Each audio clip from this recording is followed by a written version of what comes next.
The message I'm getting, the minister is still struggling to come in, but I can see the DM is already connected, Chair.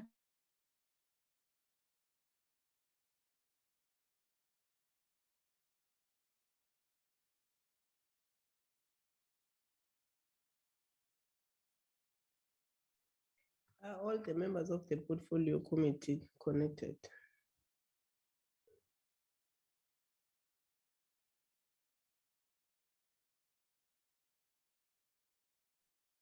Jerry. Jerry?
Let me take this opportunity and welcome you back. Second session of the day, briefing by the Department of Tourism, 2020-2021 annual report. I would request that Mr. Boltina, you fly the agenda so that for the benefit of those who don't have their copies.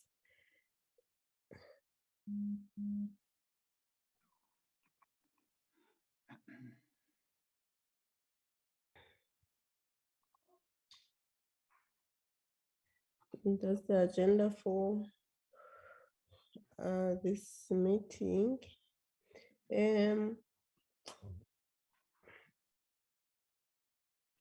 Do we have apologies?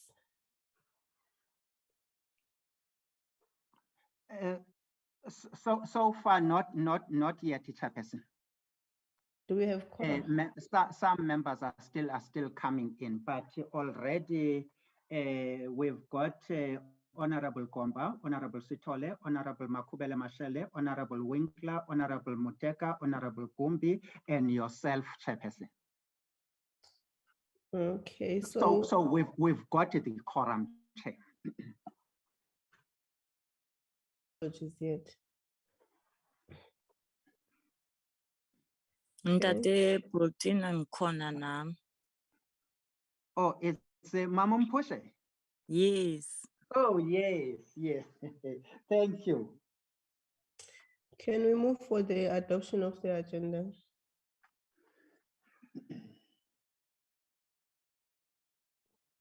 You can remove it from the screen, Mr. Bolton. Thank you. A mover. Honorable Chair, Honorable Gomba moves for the adoption of the agenda. Thank you, Honorable Gomba. Can we get a second now? Yes, Honorable Chair. Afternoon, everyone. Honorable Mpushe move for the seconding of the agenda. Honorable Mpushe seconded the adoption of the agenda. Honorable members, let me take this opportunity and welcome both the Minister and the Deputy Minister to our meeting this afternoon.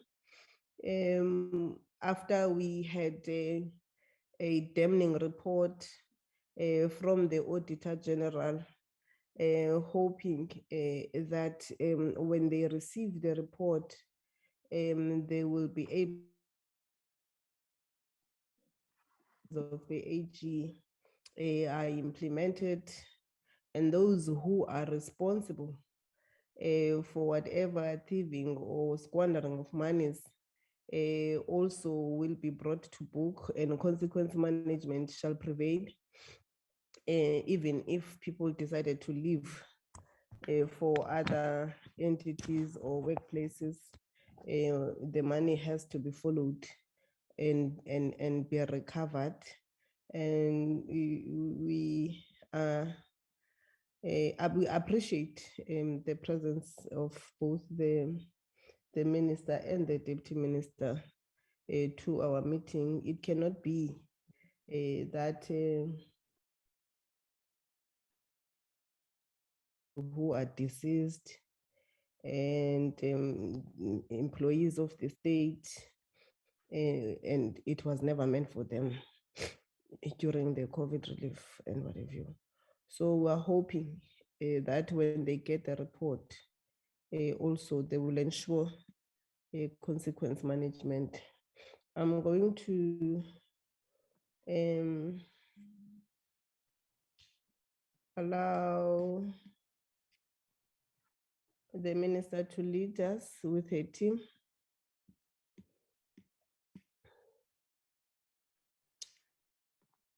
For the presentation.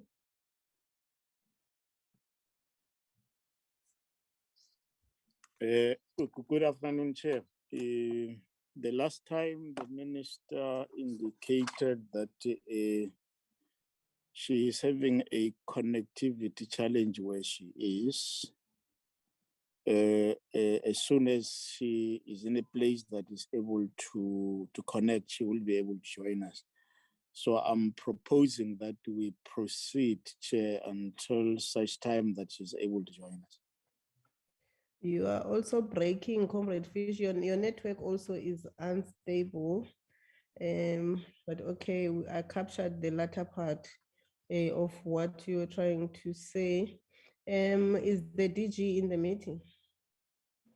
Yes, the DG is in the meeting. Can the DG lead us on the presentation?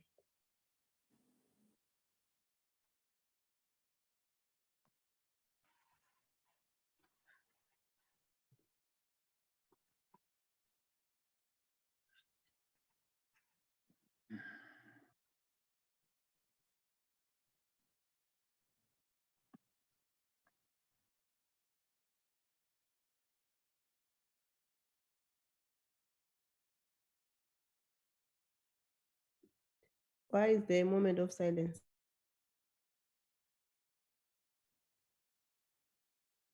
DG, are you there?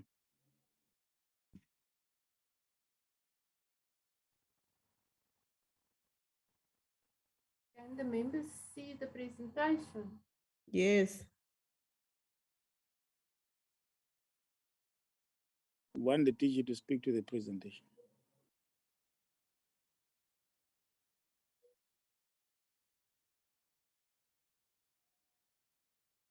DG, can you unmute yourself?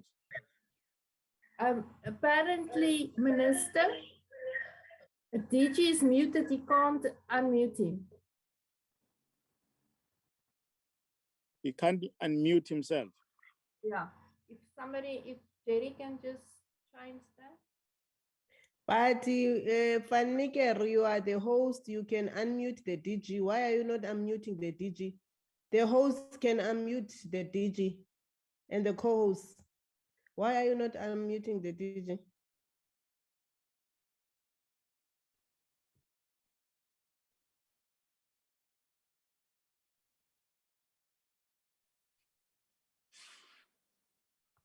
Thank you, Honorable Chairperson. Finally, I am unmuted. And good afternoon to yourself. Good afternoon to the Deputy Minister. Good afternoon to the honorable members, and also to the colleagues, both on the side of the department as well as on the side of Parliament. We are proposing, Honorable Chairperson, that given that the AG has presented the audit outcomes, we do not present what the AG has already presented and focus on what has not as yet been presented before the honorable members. In that Recording regard, in progress. Honorable Chairperson, we will run the presentation amongst the colleagues. We have the first part of the presentation, which is going to deal with the finances and how we actually spent the money. The second part of the presentation will then deal with our program performance, and we will then go per individual program. All the DDGs are in attendance. We will then go back to program one, where we will then be dealing with issues pertaining to human resource management. Honorable Chairperson, as part of the introduction, perhaps I do need... DG, Honorable Chairperson, you are going to present the entire report as sent to us. The AG's presentation was AG's presentation. That's okay. So I will start, Honorable Chairperson. Let's go to slide 4. So in terms of the audit outcome, we received an unqualified audit for the financial year 2020-2021 with some matters. One of the areas that we had matters on was with regards to the predetermined objectives. We had, Honorable Chairperson, an error in the statement, which was then highlighted, and we were able to correct that, which then led to an unqualified report. I do need to indicate that in this particular area, it's an area that we've been getting unqualified. We've been getting clean audit in terms of performance information, and this was the first time that we actually experienced that error. But it's an area that we are keeping a close eye on in terms of going forward. The financial statements themselves, there were no material misstatements. In fact, we did not have misstatement, but that's the language that normally would then be used by the AG. And the statements were in accordance with the modified cash system that we use. Let's move on to slide 5.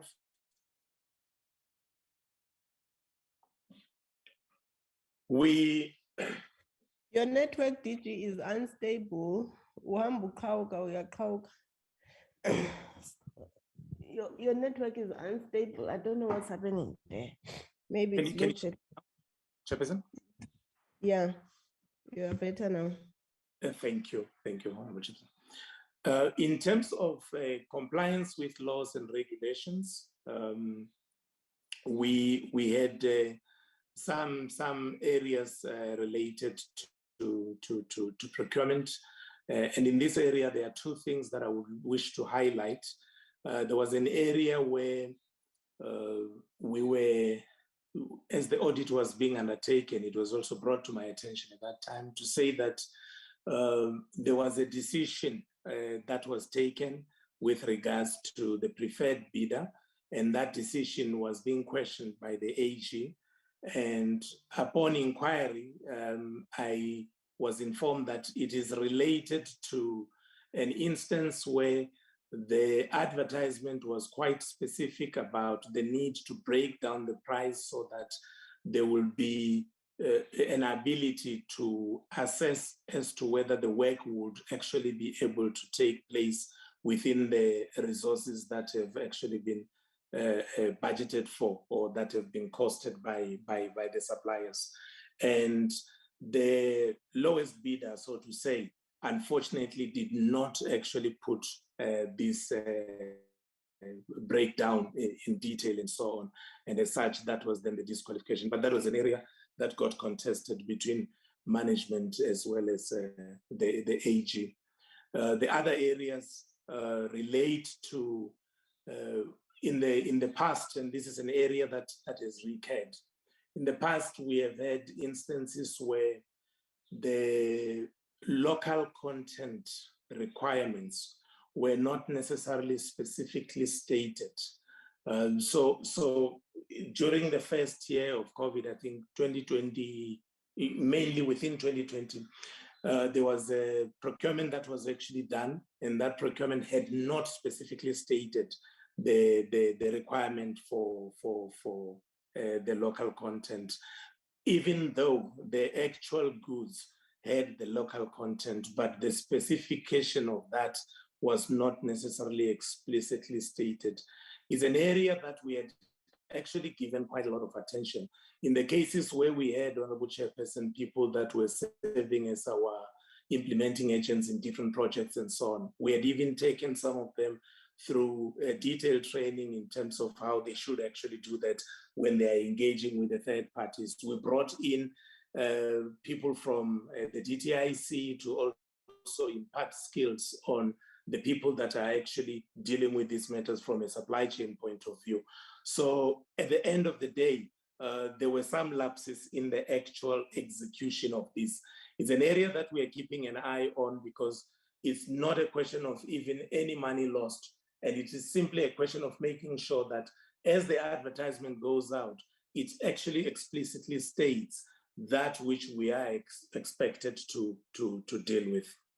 In terms of the implementation of the AG's recommendations or reports from the previous period, we were able to do quite a lot of work, and I will speak a little bit also here, Honorable Chairperson, about an area that relates to the previous findings around some of our EPWP infrastructure projects, where once the AG has actually come out with the previous report, we went into a process of investigation. We concluded the investigations. We then took the identified fruitless and wasteful for processes to start recovery to the state attorney, and all those cases were then taken there. What then happened was that the person from the state attorney who happened to be allocated these cases, so what happens is that we would take the cases to the national office of the state attorney. The state attorney must then take each individual case to the provincial, dependent on where is the address or the location of the particular business concern. And unfortunately, the person who was dealing with it from the state attorney, without divulging the name of the person, left the employee of the state attorney, and those cases had to pursue a practicing career. And those cases had to be handed over to another person who had to start the process and start re-engaging with the provincial state attorneys as well. So that's where that process is at. In terms of what was expected with regards to matters that may be deemed to be, and the Honorable Chairperson, you've already highlighted some of that were deemed to be criminal in nature, where there may be a need for further investigation with regards to such matters. They were duly reported to the Division of Priority Crimes and so on.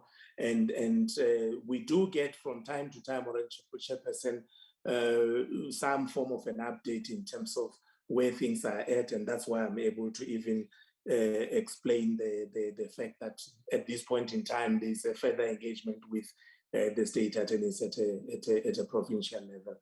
And what they have said is that they are trying to go for sort of like a prosecution-led investigation, and that's where the process is at in terms of that particular process.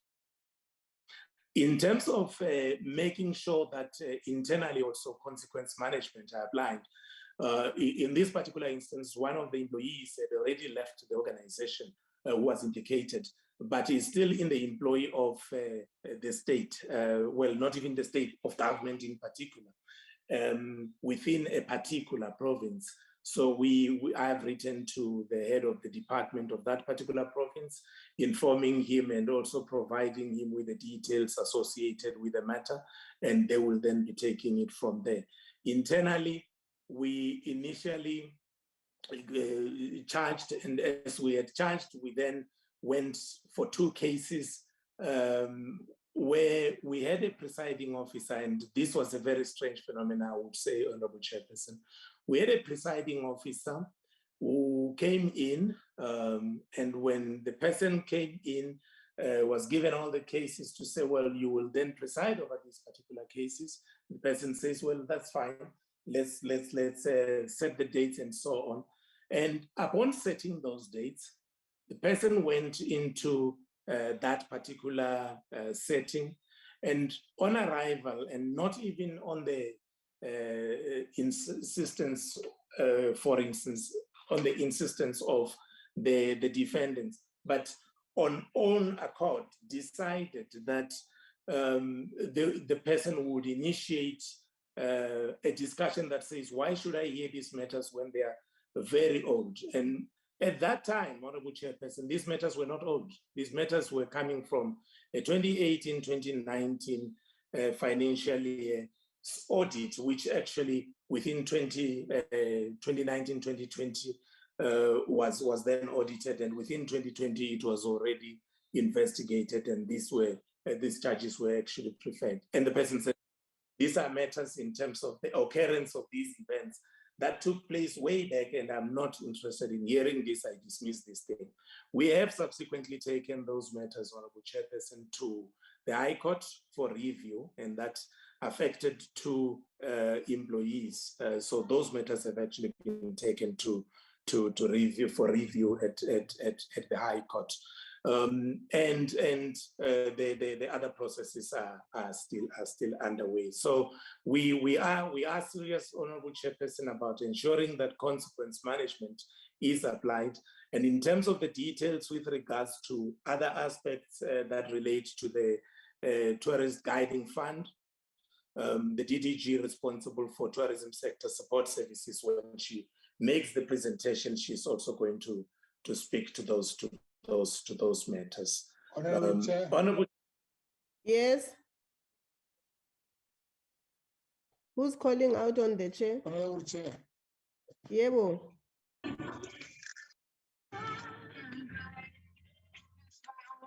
Hello, can you mute your mic? Mr. Beza, can you mute your mic? Please.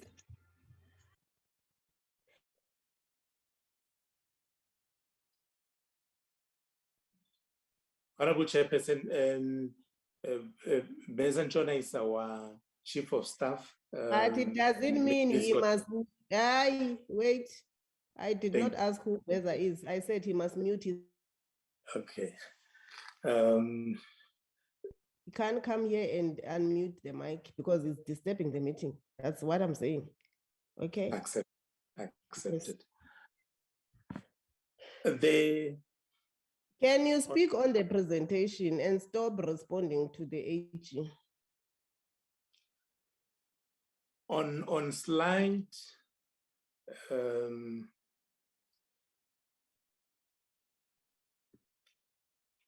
on slide 6, again, continuing on the internal controls, we had some lapses in the oversight responsibilities regarding compliance with supply chain management. And in the main, these relate to the two areas that I've actually highlighted. On the IT side, we do have a risk exposure in terms of the use of legacy systems, and we are dealing with this matter, Honorable Chairperson, having discussions with CETA to make sure that we're able to upgrade our systems and not leave ourselves to a potential of actually loss of data and so on. In terms of other aspects related to ICT, part of the findings were that we delayed in terms of terminating people on the system. So you would have somebody who has left the organization, but who would have still been visible as somebody who's active in terms of the server, particularly when it relates to emails and those accounts. The system should enable us to ensure that immediately they are closed. So that's an area that we are giving attention also going forward.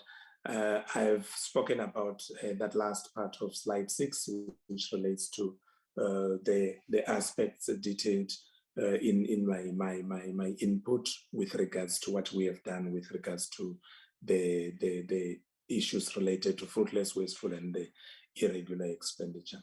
Honorable Chairperson, my part of the presentation would end there. I would then introduce Mohit Maharaj, who is our acting Chief Financial Officer. We had a Chief Financial Officer, I should say, who retired at end of August. We then had a new Chief Financial Officer in September who had transferred from another department to our department, and she also left public service immediately within the month that she actually joined. So we are in the process now of recruiting for a Chief Financial Officer. Mohit. Thank you, Honorable Chairperson. Okay. Good afternoon, Honorable Minister, Deputy Minister, members of the Portfolio Committee, the Chair, DG and colleagues. I'll quickly go through the slides on the financial performance in terms of the 2021 year. We have 4 programs. Program administration had a budget of 289.2 million. They spent 289.81 million. 819 million, which is 100% expenditure. The second program, tourism, research, policy, and international relations. The final appropriated amount for the program was 482.145 million. The actual expenditure as at year end was 479.529 million, which is an expenditure of 99%. This is a variance of 2.616 million. The bulk of the underspending on program 2 lies within compensation, which due to strict policies adhered to by the department to reduce expenditure on salaries and wages. And the actual COE is 2.265 million, and there's a minor amount of for transfers and subsidies of 58,000 and capital expenditure of 293,000 included in the 2.6. Program 3, destination developments, final appropriated budget there was 442.709 million. We've spent 427.495 million, which is a 97% expenditure.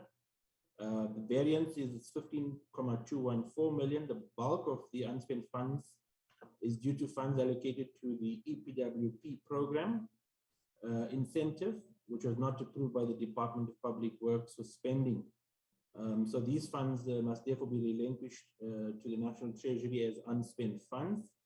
So the actual goods and services amount is 13.073 million.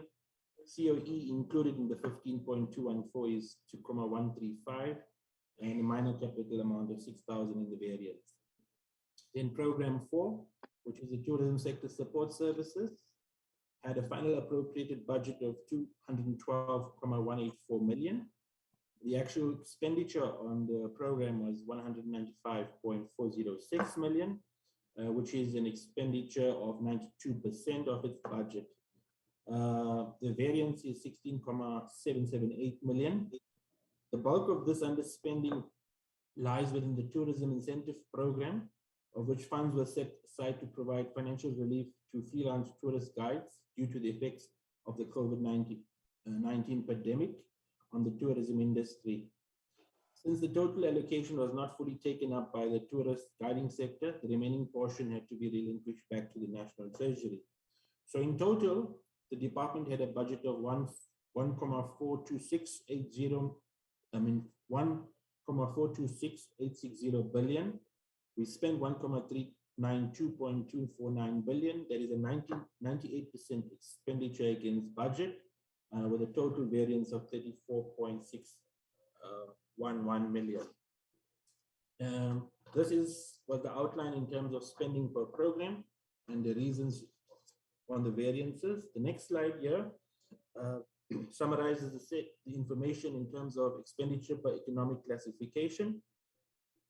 Under current payments, we had a compensation budget, final compensation budget of 336.443 million. We've spent 330.703 million, which is 98% spending against the budget. So the variance from the final budget is 5.740 million. Goods and services, the final budget is 322.074 million. We spent 306.286 million, which is a expenditure of 95% against budget. The variance is 15.788 million. The other economic classification, transfers and subsidies, under the sub-item agencies and accounts, we had a budget of 426.199 million. We've spent 426.199 million, which is 100% spent. Foreign governments and international organizations had a budget of 3.055 million. We spent 2.998 million, which is 98% expenditure, with a variance of 57,000. Public corporations and private enterprises, the budget for this spending was 50.523 million. We spent the entire budget, which is 100% expenditure. And then against households, we had 31.629 million. The expenditure was 18.907 million, which is 60% spent, and the variance is 12.722 million. Under capital expenditure, we had under buildings and fixed structure, other fixed structures, a budget of 240.143 million, and the entire amount was spent, giving us 100% expenditure. Machinery and equipment, we had a budget of 10.046 million. We spent 9.742 million, which is 97% expenditure, with a variance of 304,000. And software and other intangible assets, a budget of 6.725 million. We spent 6.725 million, which is 100% expenditure. And then payment for financial assets, final budget of 23,000. We spent 23,000, giving us 100% spent against budget. In total, again, it's a 1.4 billion spending, budget, and we spent 1.3 billion, which is 98% of our total budget. Just to expand on the variances under the economic classifications, they're pretty much the same as the variances. The reasons are pretty much the same as the variance under program. If we look at compensation, there again, it's savings that were effected through in compensation. Under goods and services, you will notice that we have a savings of 15.788. And again, this is related to the unspent funds due to funds allocated to the EPWP program incentive, which was not approved by the Department of Public Works for spending. And the funds must therefore be relinquished back to the National Treasury's unspent funds. If we look at foreign governments, international organization, we have a variance of 57,000 there. In this instance, when actual payments are made to foreign entities, the amount paid was less than the budgeted amount due to exchange rate fluctuations. So this budgeted amount for transfers cannot be utilized for any other purpose. So therefore, we couldn't utilize it elsewhere. In terms of households, the bulk of this underspending lies within the tourism incentive programs, again, which were set aside for to provide financial relief to freelance tourist guides for the COVID-19 pandemic. And since the total allocation was not taken up fully by the tourist guiding sector, because they didn't meet the criteria, then the remaining portion had to be relinquished back to the National Treasury. And lastly, in terms of machinery and equipment, there's a variance of 304,000. So the actual cost of machinery and equipment was less than budgeted, and hence underspending in that category. And again, amounts budgeted for capital expenditure cannot be used for any current expenditure. So hence, this amount could not be used for any other purpose. That's the end of the presentation on the financial aspects. Thank you. Thank you, With Honorable Chairperson. We shall now move to the performance per individual program. Suffice to say that overall, the performance of the organization was 84%.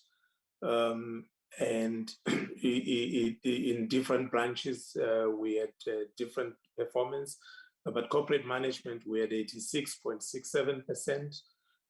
In tourism research, policy and international relations, we had 92.86%. In destination development, we had 88.89%. And in tourism sector support services, we had 75%, then totaling to 84.48%. We shall then ask DDG Ngwenya, responsible for corporate management, to take us through Program 1 performance. Thank you.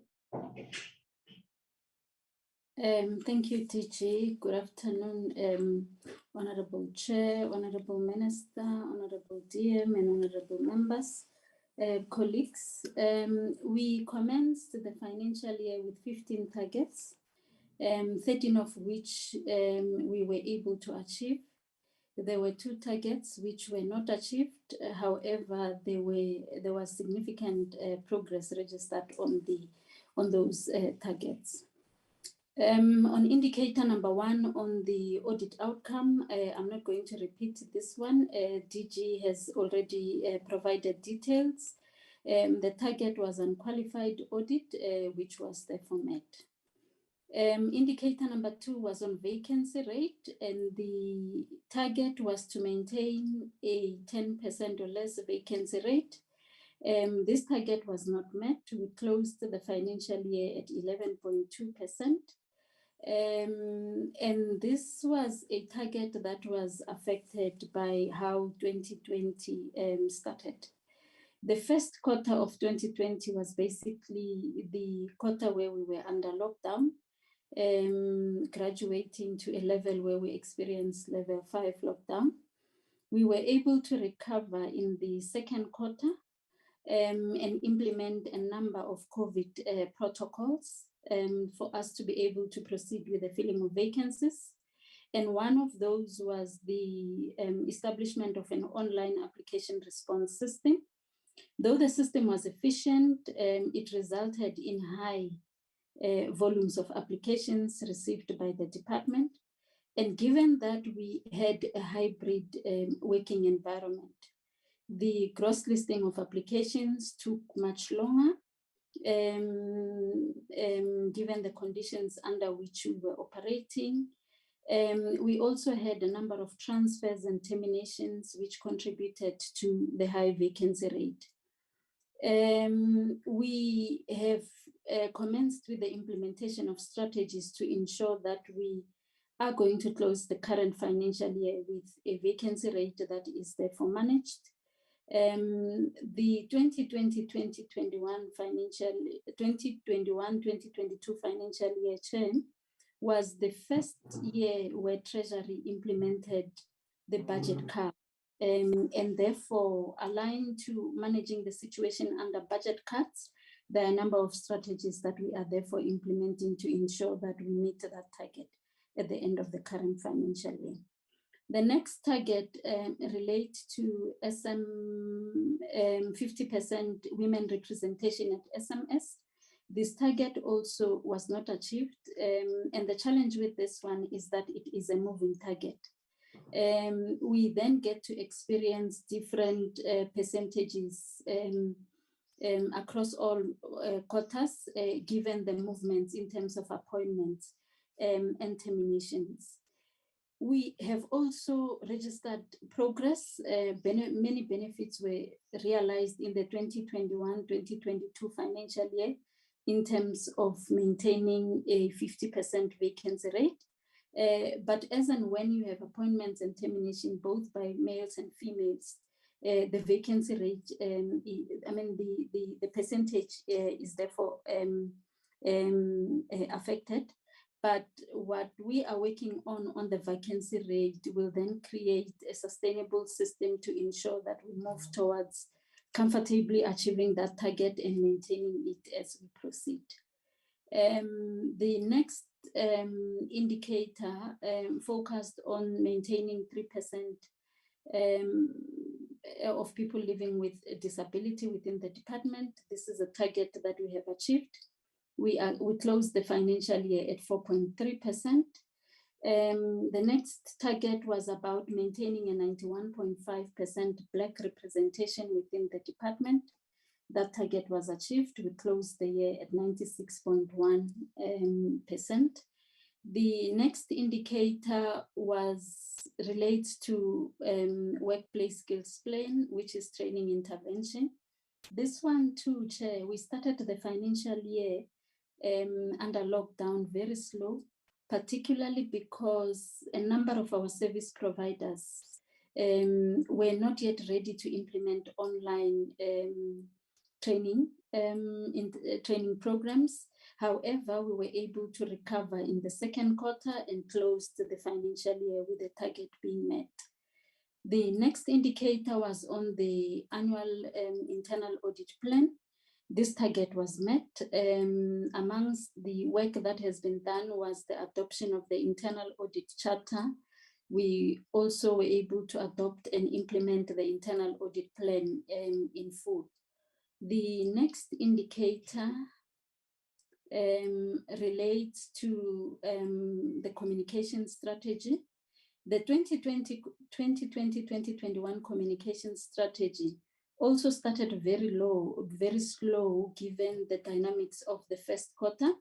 But while we adapted to the new normal, there were a number of initiatives which were therefore implemented, and we closed the financial year having fully implemented the communication strategy.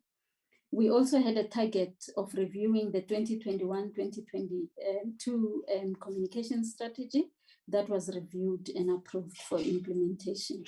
The next indicator relates to the percentage procurement of goods and services from BBBEE compliant businesses and SMMEs.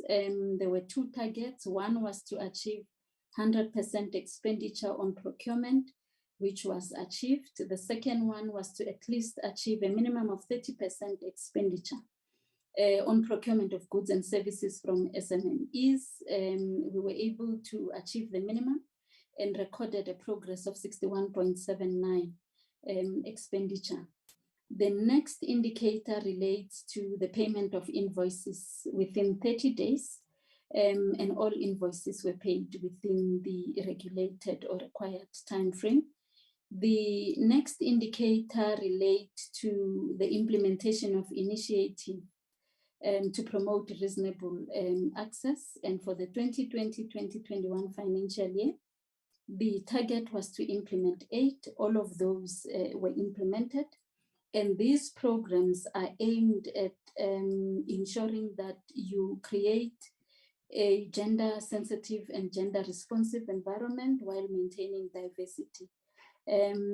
So a number of those programs were implemented. We were also able to train supervisors and ensure that they are therefore disability sensitive within the environment. The next indicator related to promoting gender equity within the organization. Again, there were 8 initiatives which were therefore recommended. All of them were achieved. And a number of programs were implemented. The sexual harassment policy was consulted with labor and finalized. Women's Day and Men's Days were observed and programs were implemented. We were also able to provide a workshop on gender responsive planning and budgeting within the department. And we've continued to ensure through awareness that the environment is free from sexual harassment. The last indicator, Chair, related to measures promoting integrity and ethical conduct. There were 11 initiatives identified. All 11 were implemented, and the focus here relates to coordinating matters related to remunerative work outside the public service, the code of conduct within the department, issues related to risk. We were able to process also the risk management charter. Senior management, SMS, and all other designated employees were able to disclose their financial interest within the regulated period. And we've gone an extra mile in ensuring that we focus on matters related to fraud and anti-corruption. Thank you, Chair.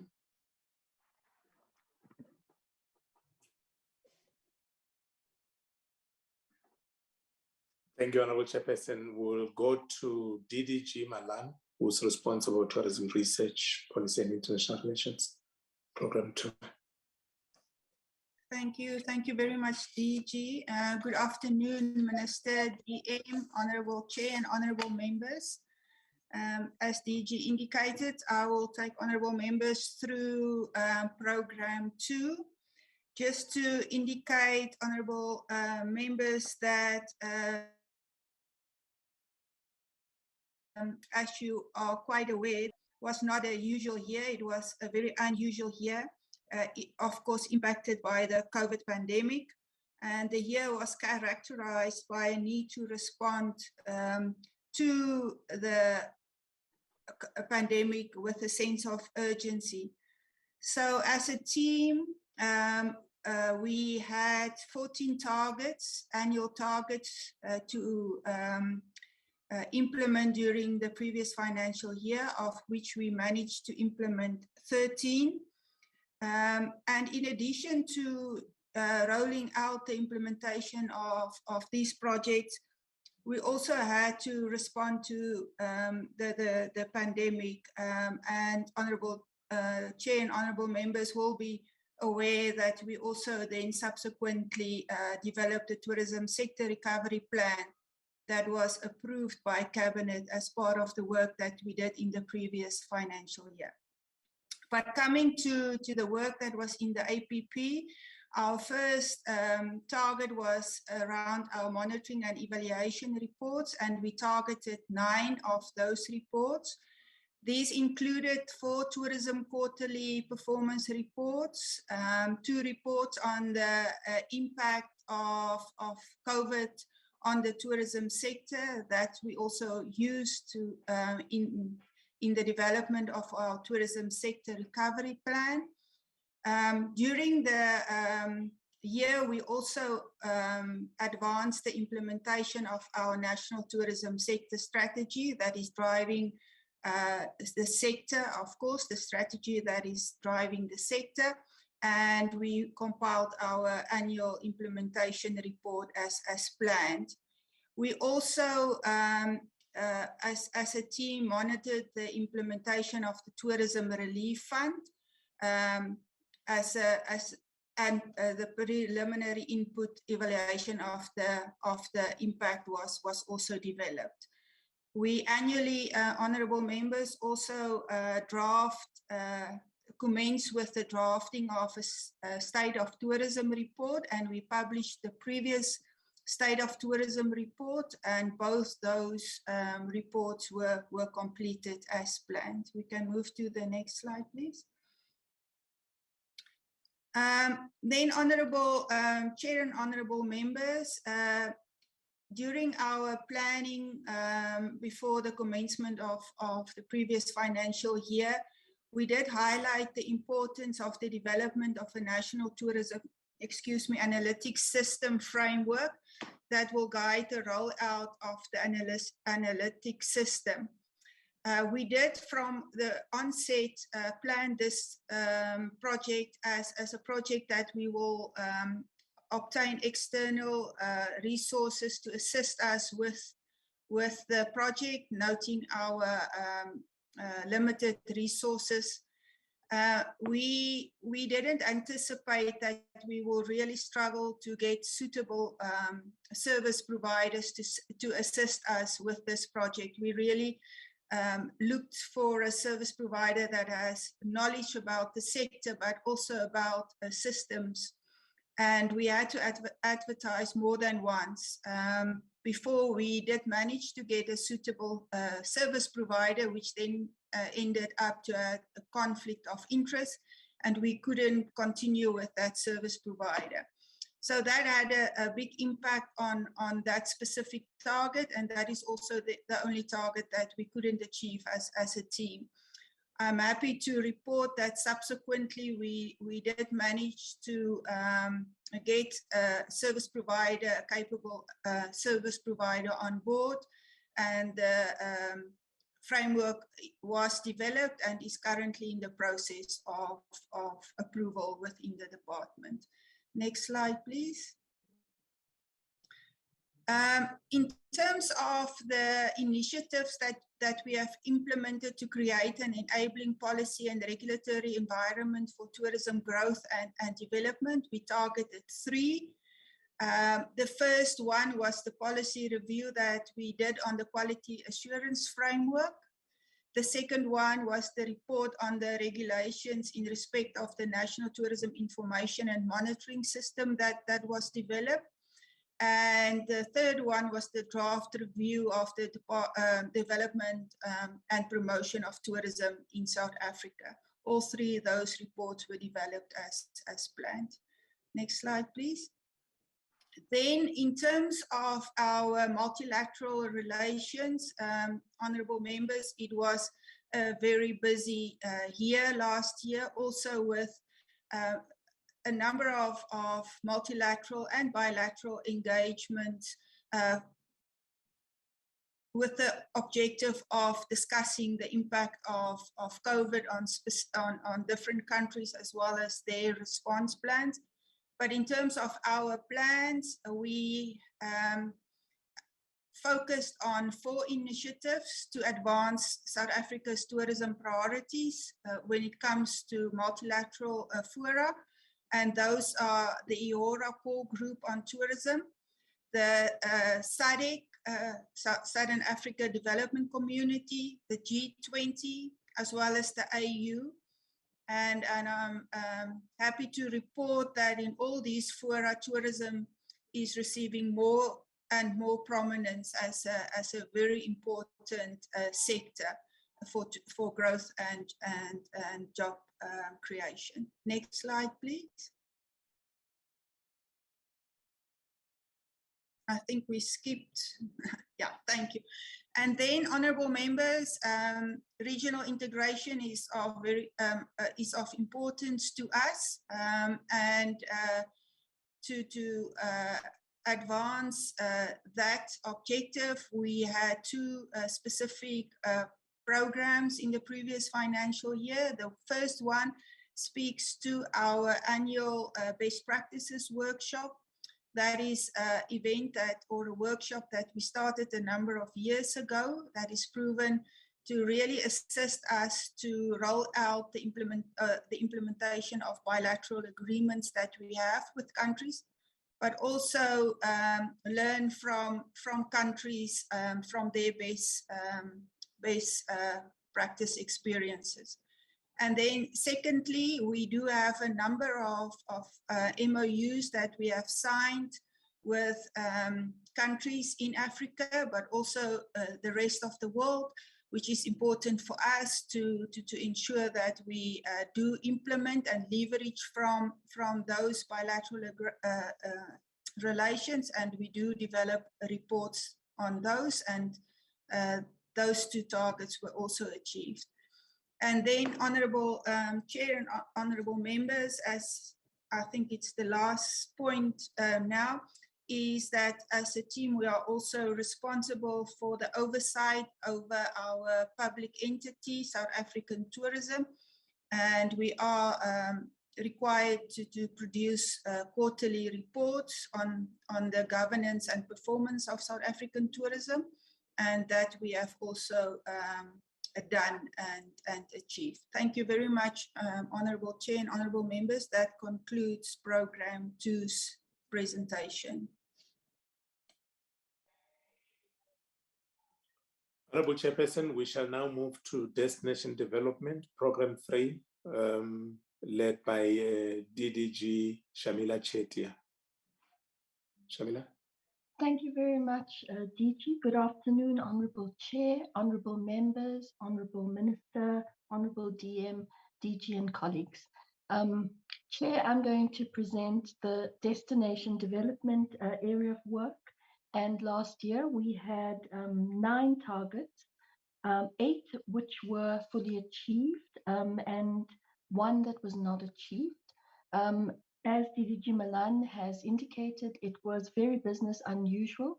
We started the year with a lot of uncertainty, and particularly in this area of work where we deal with tourism places, spaces, investment, infrastructure development, routes, and experiences. That uncertainty was really around whether construction would be allowed to continue and when it would be able to start, and also how it would affect the expanded public works program.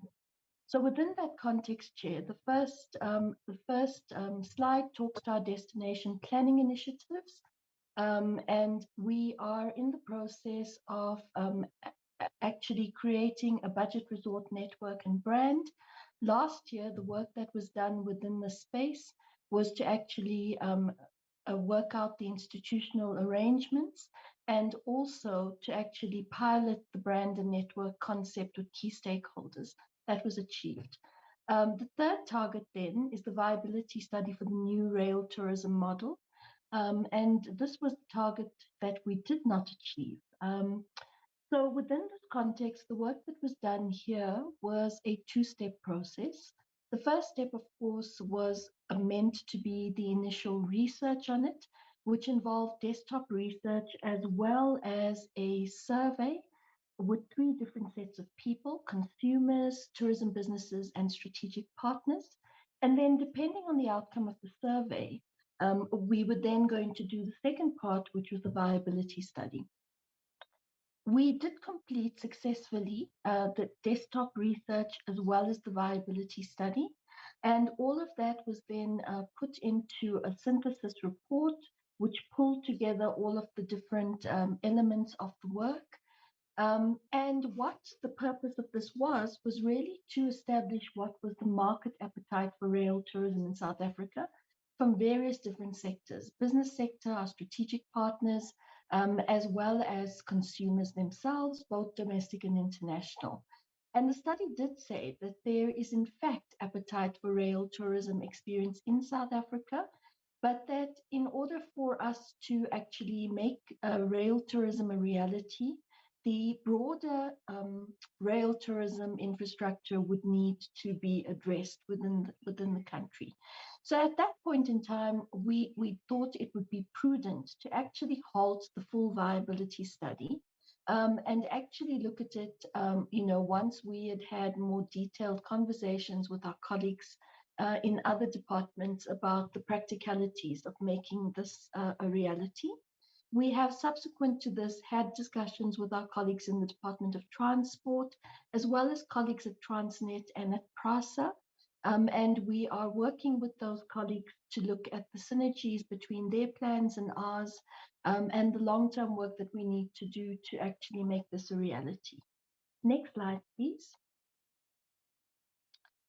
This slide talks to the work that we are doing in terms of supporting the pilot in the district development model. And last year, we actually worked in, of course, OR Tambo, Waterberg, and eThekwini. This work actually builds on the work that we've done in previous years around tourism master planning. And the work is really about the integration of the tourism sector master plan information into the District 1 plans. I'm also pleased to say that this work is now being taken further in actually building on the tourism destination in all three of these areas, and working together with all of government to make those plans a reality. Next slide, please.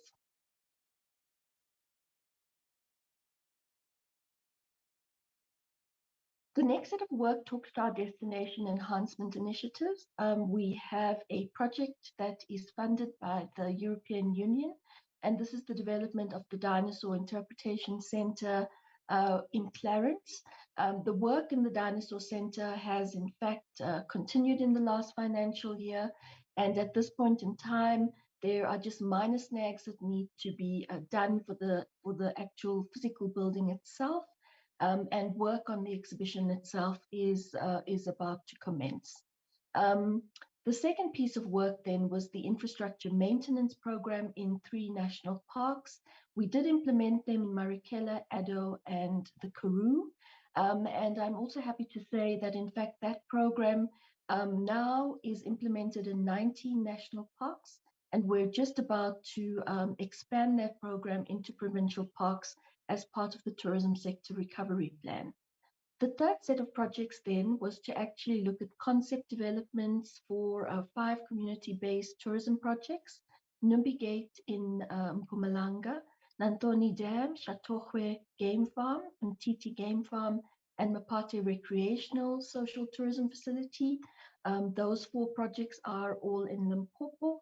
The work on concepts actually was completed, and we're now doing further work on more detailed plans. These projects do then appear in our current APP. If we can then go to the last target,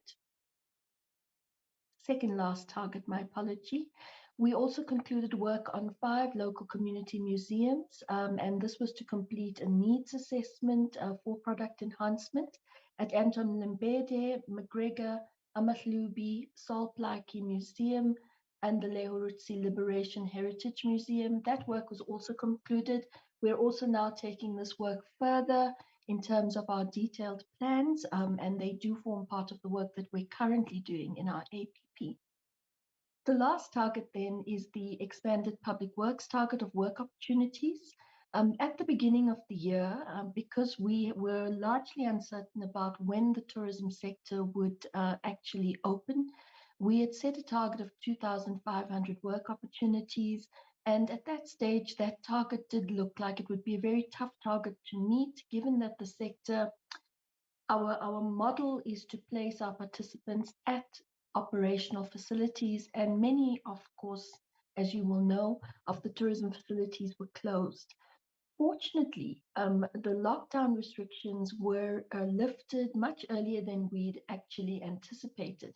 And what that allowed was for us to not only achieve the target, but in fact to exceed that target by 272 work opportunities. Honourable Chair and Honourable Members, that concludes my presentation. I would now like to hand over to DDG Satwaba, who will take you through the tourism sector support services.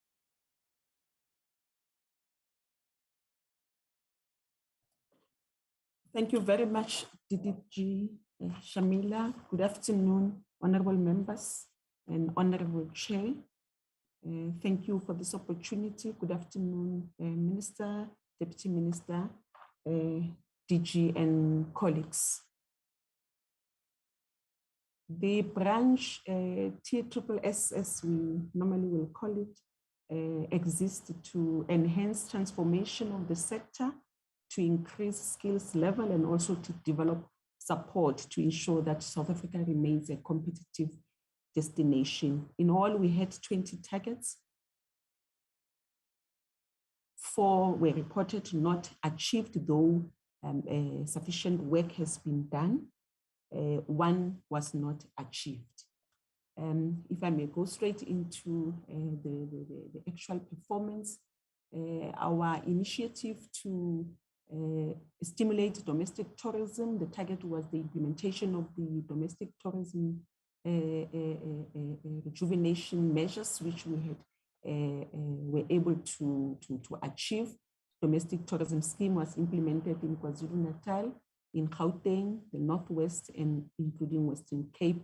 I must say it was not so easy because this included an activity where we go to provinces, we are on site in terms of attractions, but when the restrictions were being eased out, we were able to factor in these activities. Next one. In terms of our contribution towards inclusive economic growth, we were to implement incubations across some of our targeted provinces. We have 6. We had developed 6 incubation processes that we were to implement. Of the 6, 3 incubators were fully implemented, and that is the Manyeleti, the Phalaborwa, and the Meru. With regards to the technology information incubator, there were delays in the signing of the MOU. We had entered into discussions with the Technology Innovation Agency to be able for them to partner with us in incubating the youth. The protracted negotiations delayed the achievement of the target. But where we are now, we have been able to sign the MOU. Candidates have been recruited. In number, we've got 13 candidates who are in the incubation as we speak. The needs assessments have been done and the incubation is proceeding. The tour operator one as well, we were not able to achieve the target fully, but the reasons for the delays were that when we had finalized procurement processes right at the beginning of the year, just before we could finalize the evaluation, there was a requirement that we must go and inspect the sites where the service provider will be working from. But due to the restrictions, we were not able to do the inspections. That is, the members of the evaluation committee were not able to travel to do the inspections. And in the meantime, the tender lapsed, but we were able to restart the process afresh. And so far, a service provider has been appointed and 44 tour operators are in incubation as we speak. The food services incubator, this is where we had arrangements with SIDA, a small enterprise development agency, for them to assist us and partner with us in terms of incubating youth for the to become owners and operators in the food services business. Here as well, negotiations went about a little slower than we had anticipated. But where we are now is that we have been able to conclude the MOU, the database of the graduates, our graduates who were trained through our skills development programs have been submitted to SIDA. As we speak, we've got 100 candidates that are in the incubator receiving training to become owners and operators in the food services business. We can go to the next one.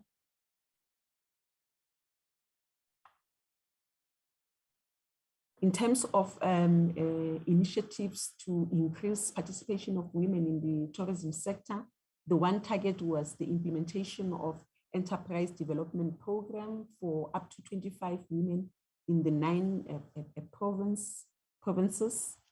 We were able to provide for a criteria for selection of program beneficiaries. And initially we had anticipated that we will enter into an arrangement with an implementing agent. But then when we realized that we needed to have a framework that will guide us in terms of entering into partnerships with such implementing agents, we changed the strategy. We went for a full procurement process. That were some of the reasons why we were not able to implement or achieve this target on time. Where we are now is that a tender was advertised. We have a bid evaluation committee which really was seized with quite a number of bids that they have received, but they have been able to finalize the evaluation, and we are hoping that our internal bid adjudication committee will be able to sit and finalize and make an appointment for this target to be implemented fully. In terms of the UNWTO Women in Tourism pilot project that we are partnering with the UNWTO in Limpopo, we have been able to achieve that. It was a study that we are doing to analyze the situation of women in the tourism space. This is a project that when we are appraised of the barriers or anything that we need to enhance to increase women participation, we are intending to roll it out in the country. Thank you. Next slide. Our management of tourist complaints is going well. We are meeting the deadlines. We saw quite a spike in terms of complaints that were emanating from refunds and people who had booked but then were not able to come or to travel because of the restrictions. And we have done very well in terms of resolving them on time, and our sector partners, meaning businesses, were quite compliant in terms of negotiating with the tourists and refunding them. In terms of the implementation of our service excellence, we have been able to do that. There were roundtables that were held, media campaigns, just to ensure that owners of facilities or services are aware of service excellence, and then that they improve on their offerings to tourists. Our awareness sessions were done in Northern Cape, they were done in KwaZulu-Natal, Limpopo, Mpumalanga, and Western Cape. We have been able to meet up with service excellence ambassadors in those provinces. In terms of our initiatives to support tourism development in local government, we have been able to hold our peer learning network sessions in Limpopo, Eastern Cape, Gauteng, Mpumalanga. We had initially targeted 3 provinces, but because we were able to utilize technology in terms of the awareness sessions, we were able to add 1 more province. Next one. 26 profiles, district profiles were finalized as planned.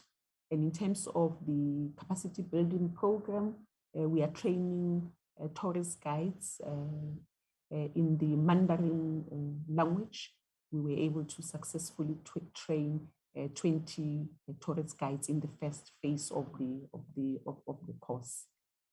In terms of our food safety quality assurance program, we were able to appoint a service provider for the Western Cape and Gauteng province. We had intended to appoint for KZN as well. Unfortunately, in terms of evaluation, no bid was found to be satisfactory in KZN, and the process was not concluded in terms of application. We had to start it afresh, but currently that bid is still open. We are waiting for the time to complete, and then we will be able to sit down and evaluate the bids.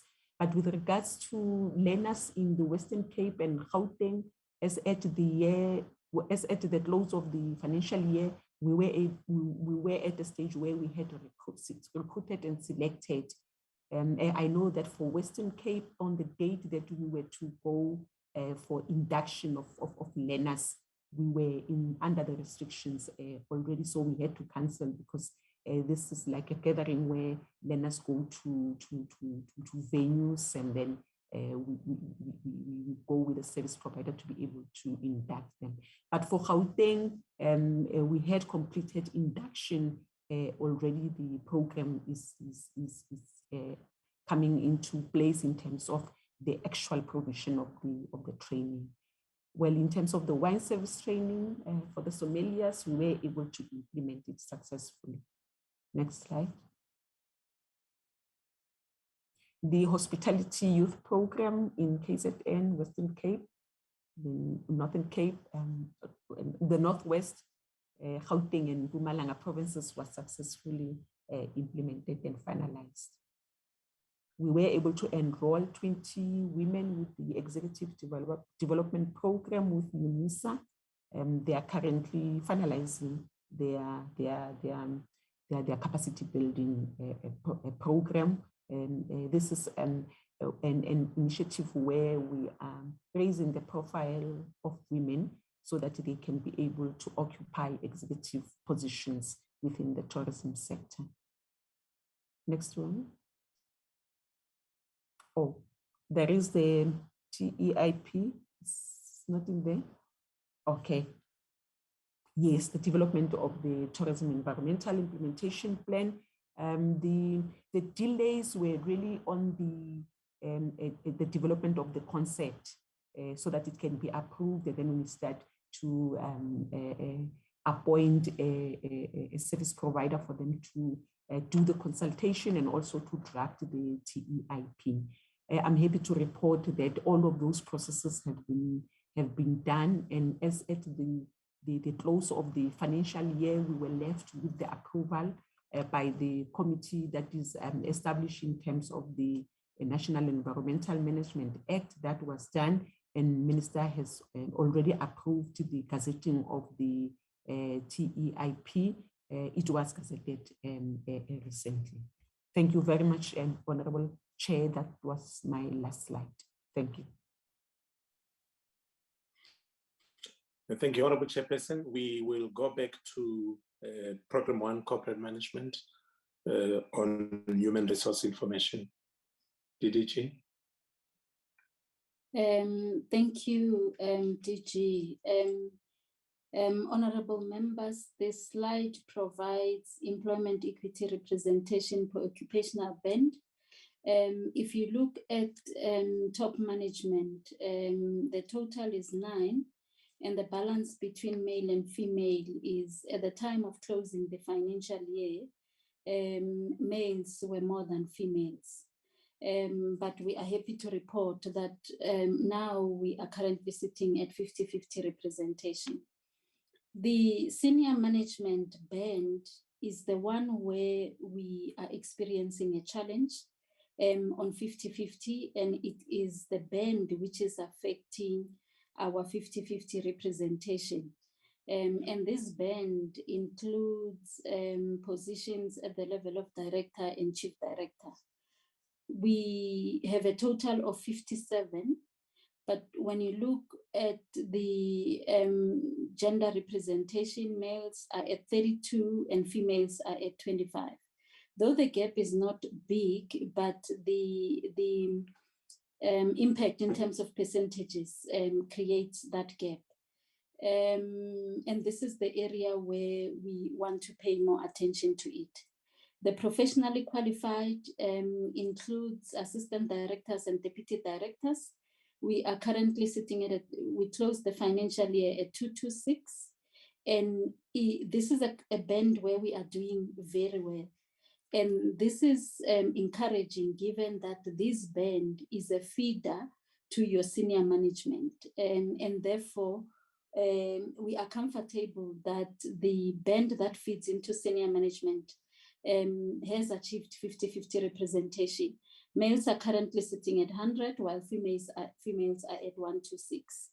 The skilled technical represent employees at salary level 6 to 8. We also are, with a total of 136, we are comfortable with female representation at 89 employees with 47 males. So the skills feed into the professional, and we are also comfortable. The semi-skilled is an area where we seem to have more males than females. Currently at 66, the gap is not that big because it's 17 males against 16 females.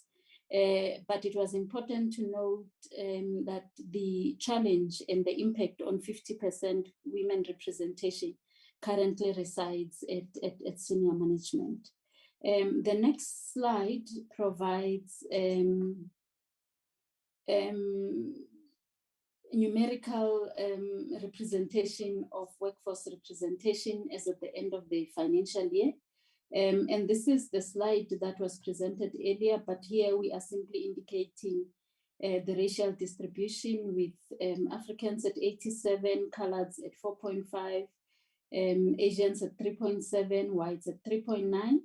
And the entire Black representation will therefore amount to 96.1. And employees with a disability, we are comfortable at 4.3. We were also able to attract within our internship an intern living with disability. Thank you, DG. Thank you very much, Honorable Chairperson. That concludes our presentation. Thank you.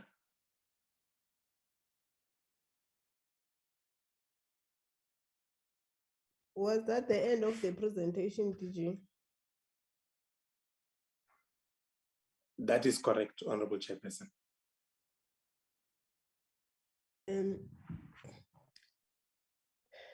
For the presentation, DG, honorable members, I'm going to allow you to deliberate on the presentation.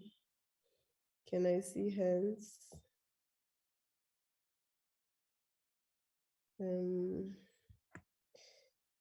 Honorable Shamima, followed by Honorable Khetamawala, and then Honorable Goma, in that order.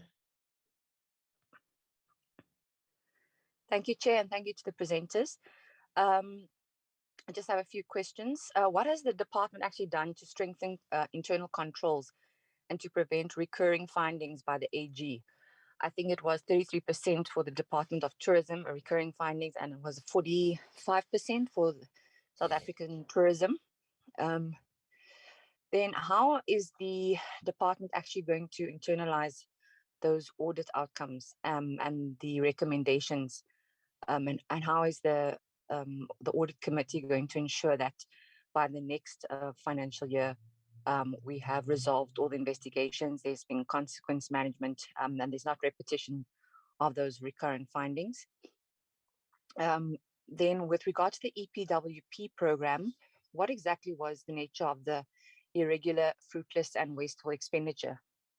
And then with regard to the filling up of, I think, senior technical posts, especially the SMS level, what is the department planning on doing about that?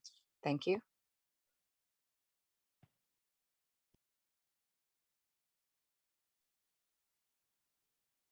In Thank that you, order. Thank you, Honorable Chairperson, and thank you to the presenter. But Chairperson, there's some concern that I have to raise with the department. When we was with the Auditor General,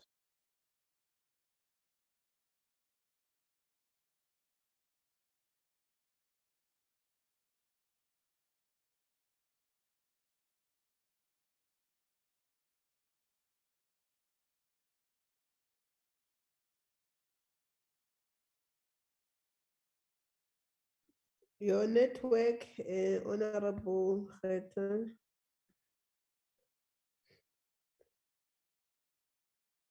We'll come back to you, Honorable Gomba.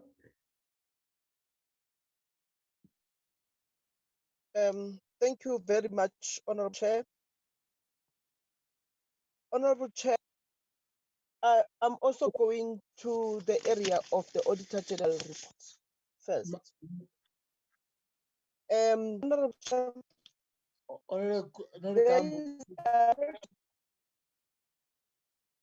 Honorable Khetan, please. We'll come back to you. yeah, there was there were areas which were by the Auditor General. I didn't hear DG indulging on or discussing them with us now. And I feel that maybe the report that the DG gave us is not a full report with regards to the AG report, because there are some areas which were highlighted by the Auditor General. For instance, the repeat of payment of 50,000 rand, which is supposed to be, which was later recovered, and also the people who were paid who were not supposed to be beneficiaries of the tourism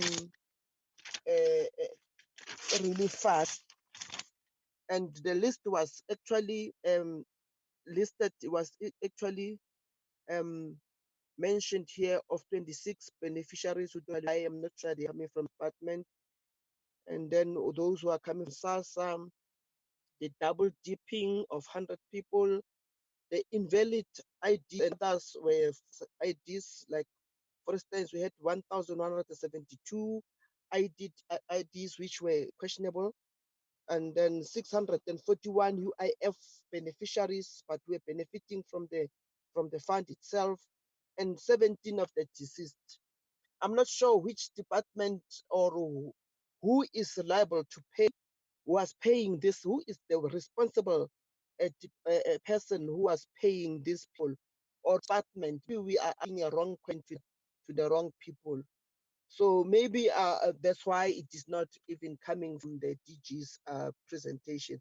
So let us get information to that tourism relief fund. Chair, I think we didn't really get that. And also, Chair, I'm now getting, I want to find out the reporting lines.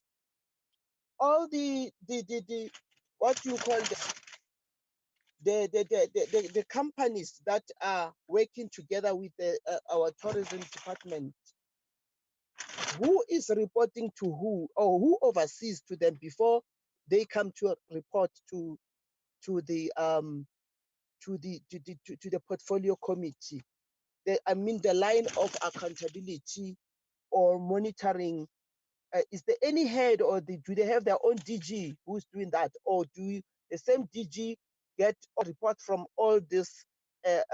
What you call our from all this like SAT, SAT, and other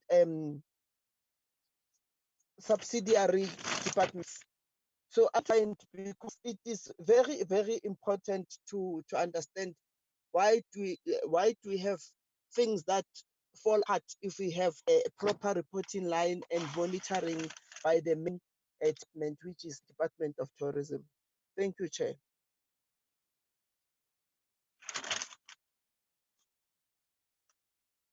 Chair, I also have a question. Sorry, before you realize that I'm done.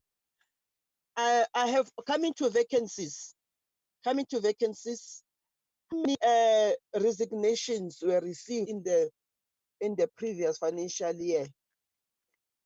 And then how many people were redundant due to COVID-19? Because I remember at one stage, there was a presentation that was given to us to say they are reducing the number of people, and we are worried about the department, whether it will be able to carry out its own tasks when it's no number of people that they are supposed to be in the department. So were they reduced, or it was positions which were not left up? And how many dismissals did they have in the previous financial year, so that we can understand and the reasons for those dismissals? I would also go back to the resignations. How many resignations and the reasons for the resignations? Because we just hear about filling up of positions, but we don't hear about resignations. We don't hear about dismissals. So those are the things that I would also like to understand when coming to the human resources. Thank you. Permanent.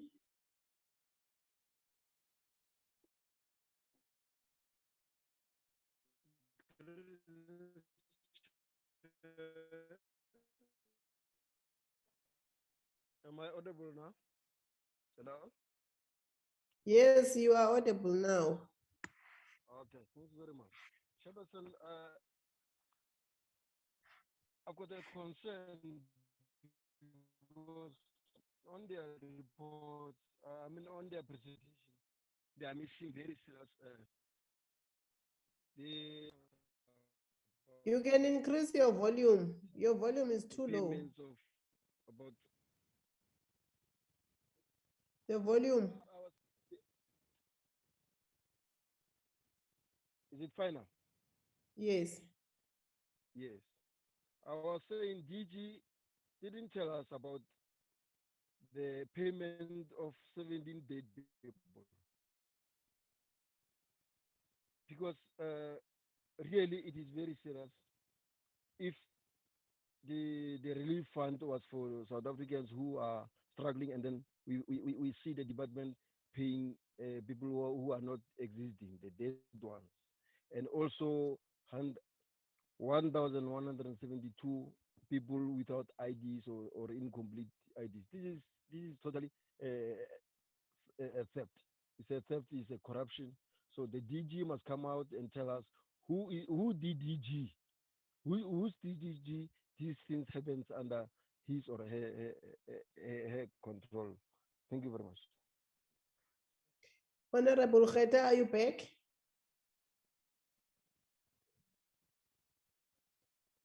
Honorable Kheta Mabala. Okay. Honorable Mbushi. Honorable Chair. Yes. Hey, I have a challenge of load shedding.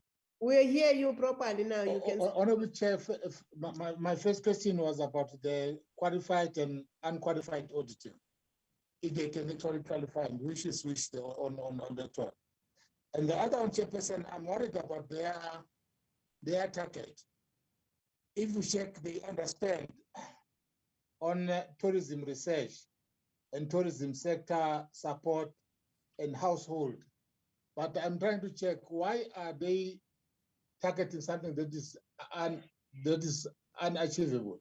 Because it seems that they are just targeting something that is not achievable. So now, if they can tell us why are they not actually targeting something that will be achieved? And the other one, Chairperson, about that one, the vacancy rating, because it seems that they didn't achieve that one, and they don't give us exactly the rates of that rating. Why they did not fill those vacancies? And the last one, Chairperson, I don't know, or other members have asked it, is that duplication payment of 50,000 rand, which is actually scaring, because you cannot duplicate by paying state attorney. If they can give us why that happened. Thank you very much, Chairperson. Thank you so much. Honorable Mpushe, can you lower your hands when you're done talking? I don't want to see legacy hands. Otherwise, I'll be confused myself. Honorable Mpushe. Thanks, Chair.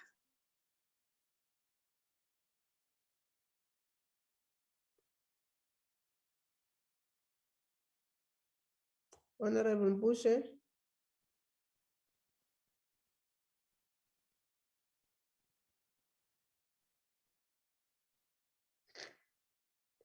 DG, can you respond with your team, please? We'll come back to you, Honorable Mpushe. Thank you, Honorable Chairperson, and thank you to the members for those questions. Honorable Mpushe, your network. My apologies for that, Chair. Are you fine now with the network? Yes, Chair. Okay. Yes, Chair. Member speak. Okay. Greetings to the Honorable DM, Honorable Chair, and Honorable members in the leadership of the department. Chair, one, I so wish to understand as to why does the department choose to present to the portfolio committee the glossy part of what is transpiring within the department, so as for us to be shocked when we get the reports from the AG. I so wish they can cease from doing that so that we are able to work with them in terms of finding amicable solutions, Chair. My question, Chair, will be that what has the department done to strengthen its internal controls to prevent the recurring findings by the AG? As the department continues to struggle with effective controls, internal controls. Secondly, Chair, Ms. Malan's presentation alludes to the fact that they have been monitoring the relief fund on tourist enterprises without raising the fact that, without sharing with us the details as for the people who were not qualifying as per the criteria who have benefited from the fund, Chairperson. Also, Chairperson, are there any systemic control deficiencies that exist in the supply chain management that led to the irregular awarding of tenders as identified in the Auditor General's report?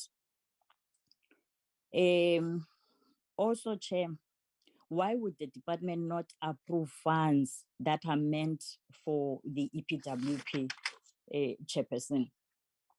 How is the department planning to prevent underspending more so on programs that are geared towards transforming the sector? I think that will be it, Chairperson. Thanks a lot. Your team. Responses. Thank you, Honorable Chairperson, and thank you to the members honorable members for the questions.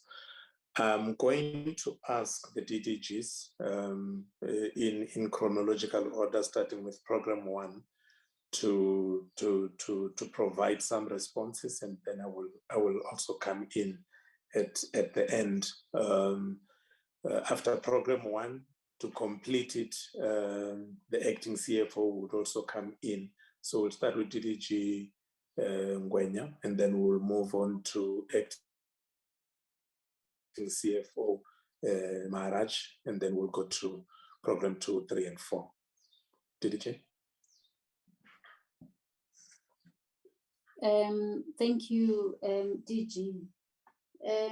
From Program 1 on internal control, we have already commenced with strengthening internal controls within our program. We are looking at reviewing some of the policies and procedure guidelines that we have. We are in the process of reviewing delegations to ensure that it addresses areas that we anticipate may have been challenges. We are also looking at strengthening segregation of duties in critical areas. And we are also strengthening monitoring and evaluation to ensure that when work is done, it is monitored closely, and where there is a need to have a service delivery improvement plan, it is implemented. In terms of internalizing the audit outcome, we already have a program of keeping track with the audit findings. Regular reports are being provided. And we are hoping once we have addressed them to a satisfactory level, we will then request internal audit to then provide quality assurance on the work that we have done. On the questions related to the filling of positions, there is work that is ongoing. The filling of positions never actually stopped. What we were dealing with in the 2020-2021 financial year were delays as a result of the impact of COVID. However, we have continued. If we look at the number of positions which were filled in the first quarter and the second quarter of the current financial year, those are processes which commenced in the previous financial year. There were two, and in particular, we also focused on women. There were two women at the level, at chief director level, who were appointed, one director and a DDG, which are processes which commenced in the previous financial year. We find ourselves in a very difficult and unique situation, because the 2021-2022 financial year was the first year of the implementation of the budget cuts from Treasury. And from our compensation of employees' budget, 48 million was taken away in the current. When we closed the financial year 2020-2021, there was a process already of fast-tracking the filling of positions. And there were 57 positions which were therefore prioritized, which were vacant, and 34 which were therefore prioritized. And many of which were advertised in the previous financial year.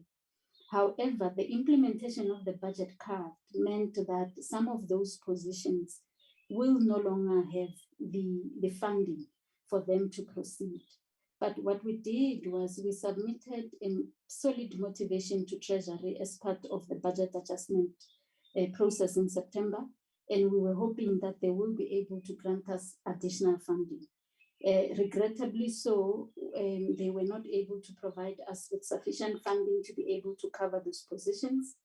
And we have now commenced with the recosting of the current commitments in the compensation of employees, and we are reprioritizing positions for filling.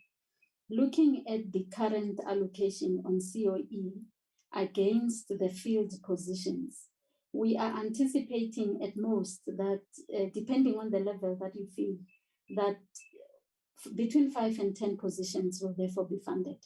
Everything else will therefore be sadly declared as unfunded. We have consulted with DPSA on the process of managing that, and we have commenced with the implementation of the strategy. So there is work that is ongoing. Once we have concluded the process, we will be able to confirm the reprioritization and commence with the filling of the reprioritized position with a recruitment plan that will have been approved. The reduction in the number of employees,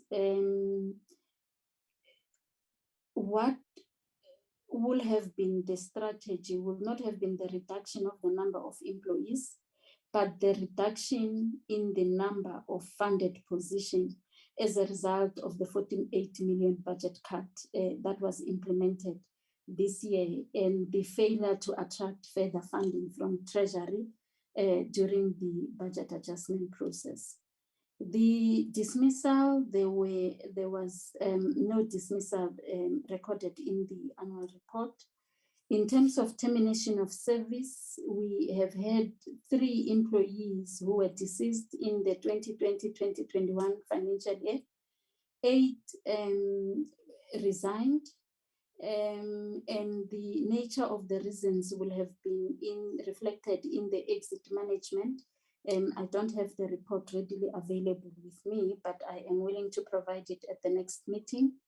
1 was discharged due to ill health, and 3 exited as a result of retirement. The vacancy rate, Chair and honorable members, we are currently at 48, but this is a moving target, like I indicated earlier. If you look at us now and you look at September, we were at 50-50. Oh, sorry, I'm addressing a wrong one on the SMS women representation. The vacancy rate also fluctuates. In August, when we had the changes in leadership within the department, it meant at the end of a particular period, which would have been August, September, we had termination in the office of the minister, and we had new appointments coming in. So the vacancy rate will therefore fluctuate. But once we implement the reprioritization, we are going to have a fixed vacancy rate based on funded position, because what we are referring to now as a vacancy rate is not actually a true representation, because some of the positions are not funded and therefore will be referred to as unfunded positions. I think I have addressed all the questions. Thank you, DG. Thank you, DG. Muir?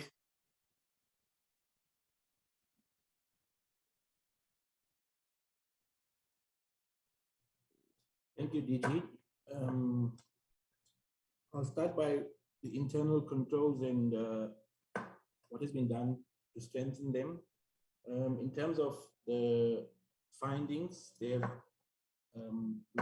we've tried to look at improving HR capacity, especially in SCM, trying to acquire more human resource capacity, looking at training in terms of existing staff in the processes, consequence management, and reviewing some of our processes, identifying the weaknesses that have led to some of the findings, and trying to close those gaps. In terms of the second question on EPWP, fruitless and wasteful and irregular expenditure, there was actually no irregular and fruitless wasteful expenditure for EPWP in the year under review. The fruitless and wasteful expenditure was more around the no-shows and cancellations of bookings in terms for travel. Irregular expenditure in the year was more around the SCM space in terms of tenders that were not awarded appropriately, and for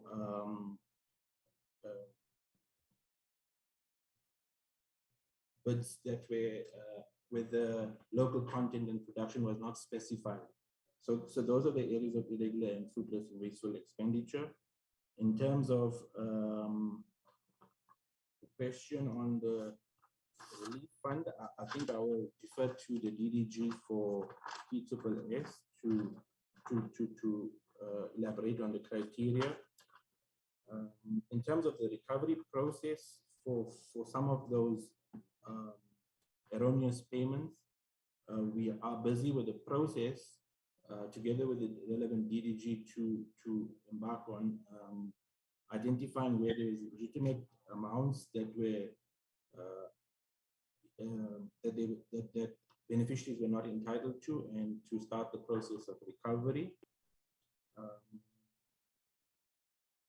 In terms of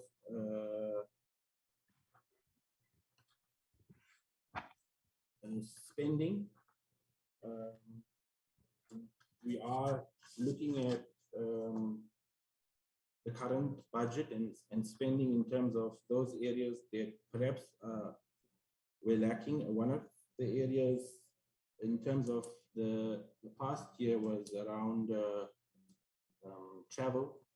We had budgeted for travel expenditure, but obviously due to COVID-19, there is a lag in expenditure. But as the year progresses, we are picking up in the current year, and then there are measures in place to ensure that our key programs like the spending on EPWP will pick up as the year continues. I think that's my inputs now.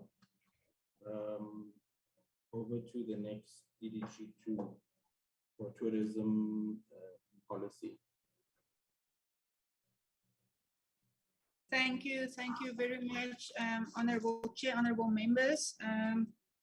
There was one question regarding the monitoring report that we did for the Tourism Relief Fund. I'm sure, honorable members, we can make that available, just to highlight that the monitoring that we did was for the Tourism Relief Fund and not for the Tourism Relief Fund for the tour guide specifically. They were the two different relief funds, and ours focused on the more general relief fund and not the specific one for guides. Thank you very much.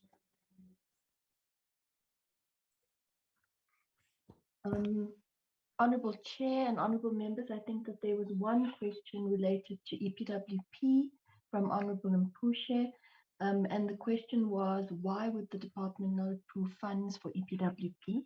I think just to clarify, the EPWP budget, when it is allocated to us from the Department of Public Works and Infrastructure, comes to us in two different components. There's a baseline budget, which we can actually utilize. And then there is a portion that is called an incentive budget. And that portion is only allocated to the department if the department meets the targets as signed off between the department and the Department of Public Works and Infrastructure. So in the financial year under question, it was not the department necessarily that didn't approve work in EPWP. It was just the incentive portion that we had not received approval for from our mother department in terms of EPWP, which is EPWI. And without that permission, you are therefore not allowed to use the incentive portion of the EPWP allocation. Thank you very much. I think I'll hand over now to DDG TAAA. Thank you very much, DDG. I'll respond on the tourist guides relief fund. Just perhaps to start by just giving a short summary in terms of where we started with the concept towards assisting tourist guides.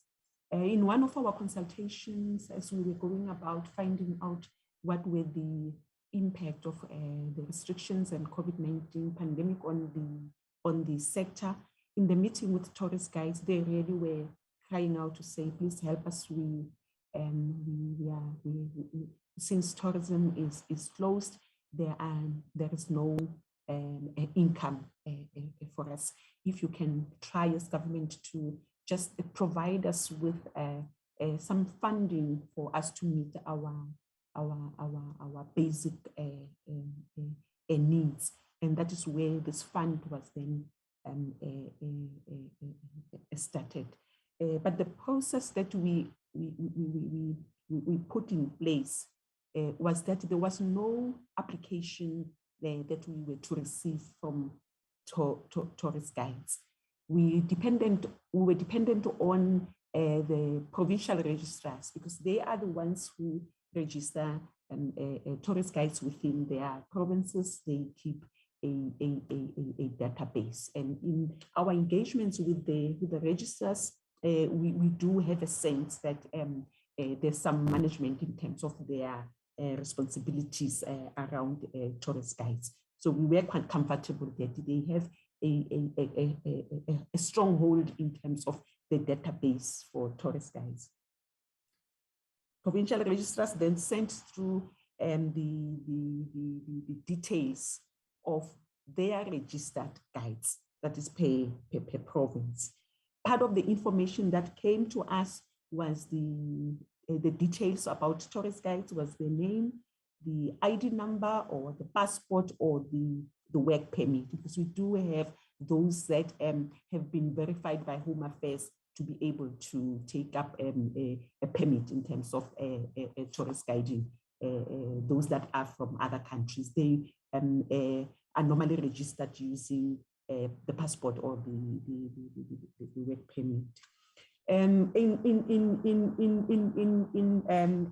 Asking provincial registrar, we were quite confident that they will be giving people that are in their database who are at that time within their jurisdiction as tourist guides. But then we went further because part of the criteria was to say, we want those that really need funding to meet their basic needs. And that is why the amount was determined at 1,005 to be given out in three installments, 1,005 per month. But to determine the criteria for whether they are freelancers, that is whether they are employed, we went to the Department of Labor. We gave them the list that we had received from provincial registrars for them to verify if these people are in employment and if they are receiving any TERS money or UIF as we know it. Home Affairs did that exercise for us, and then we were able to receive an indication of who is not a freelancer receiving TERS, and then they were sifted. Then we were remaining with that number that had really fit into the criteria, that is, you are registered, and that is the information we get from the National Register, and that you are not employed and you are not benefiting from TERS, meaning you are a freelancer. Upon those criteria, and then we started the payment processes. Currently, after the findings, honorable members, we have developed an action plan in terms of which we will start recovering, start verifying information together, working together with the provincial registrars to ensure that the details that they had given to us as at the relevant time, like perhaps where there's instances of death. When was the death? Was it after they have given us the details of the guide, or what? Just to try and find out what has happened, because we received this information from themselves. With regards to those that had benefited, the double dipping, that is from SASSA and also from the relief fund, the tourist relief fund, we in terms of the action plan, we will approach a SASSA for them to intervene, just to make them aware that there was a double dipping in terms of the 350 and also from the 1,005 that we have been given for 3 months to tourist guides. And then we will determine a plan there in terms of what must happen. We are hoping that SASSA's criteria was also that you may not benefit from any other fund. And then with this information, we are hopeful that they will be able to take it further and be able to recover. As I've said, Honorable Chair, we are working together with the registrars just to determine the status of those that have been paid, who are now, we are receiving information that they may have passed on. With regards to those that are in government in particular, those that are not in government, we dependent on Department of Labor to verify their employment status. But for those that are in government, we are, in terms of the action plan, we will establish the government institution that they are working at, because you cannot do remunerative work if they have been approved by their respective accounting officers to do remunerative work. And at the time when we didn't anticipate that there will be tourist guides who are employed by government for that matter. We will take it up and begin to alert their employers for internal processes, their internal processes to kickstart. But in that area, we are quite comfortable that as long as they are within government, it's going to be easy for us to recover while they're facing those processes, internal processes of perhaps doing remunerative work and unauthorized remunerative work. Those are the easy ones that a chairperson will be able to recover from in terms of the action plan. So far, chairperson, we are quite confident that with the action plan that we have developed, and we are working on it just to ensure that we close loop, we hold people accountable, and at the same time with the provincial registrars, we're trying to make sure that their database is also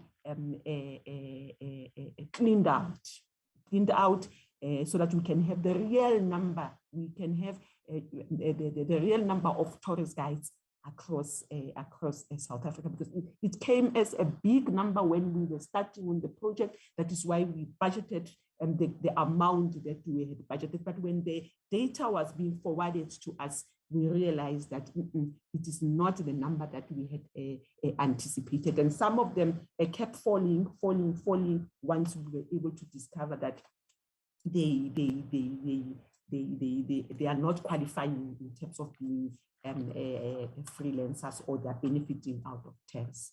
Thank you very much. That is my part in terms of the questions regarding tourist guides. Thank you. Thank you, Asma. Thank you. Honorable Chairperson, thank you very much. I just want to expand a little bit on what DDG Sitwava said. And this is a system-wide cross-government type of a problem. We are limited in terms of our own ability and capacity to detect instances of people that work for government that are not under the Public Service Act. The AG system that they use, they call it CAT. That system, they are able to identify all these instances, whether it is at a local government level, whether it is at an entity, whether it is even an entity within a local government and so on. They are able to identify those. And all these other special categories of employees of government, whether it's the security forces and so on, they're able to identify those.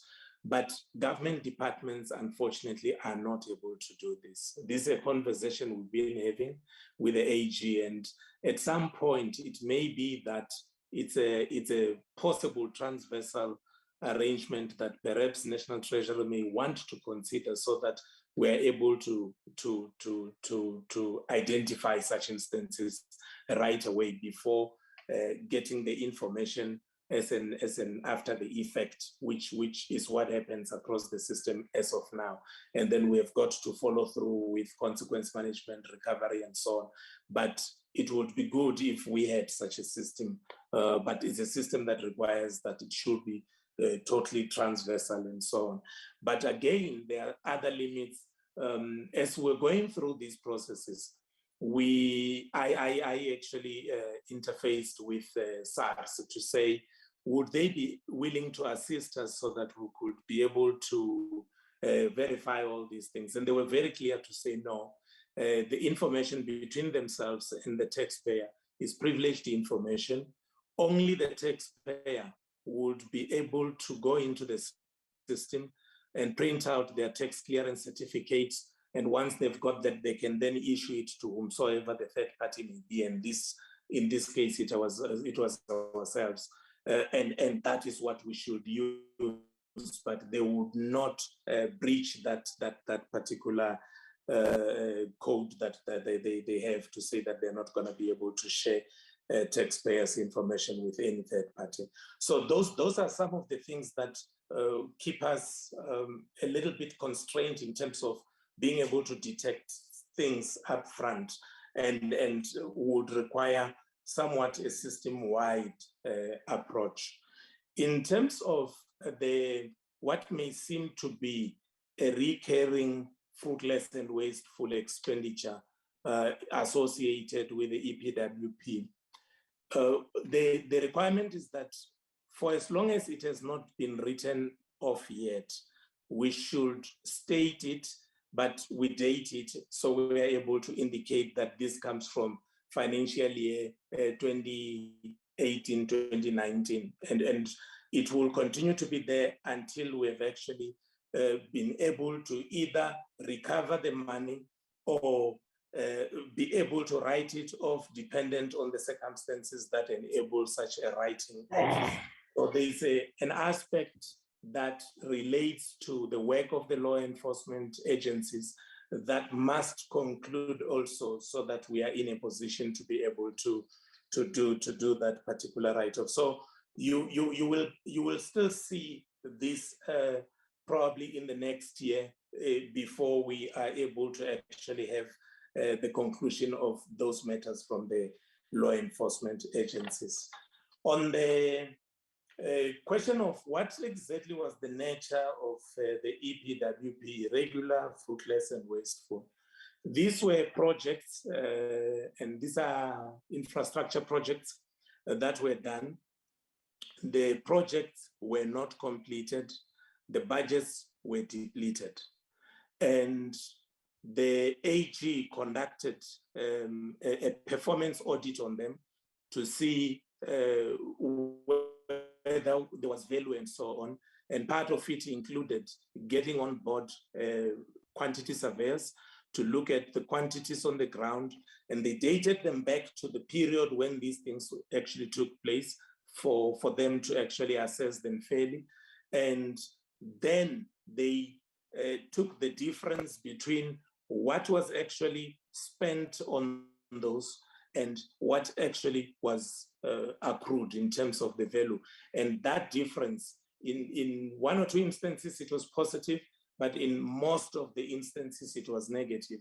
And that is what actually ended up as the fruitless and wasteful expenditure as declared in the books from 2018, 2019.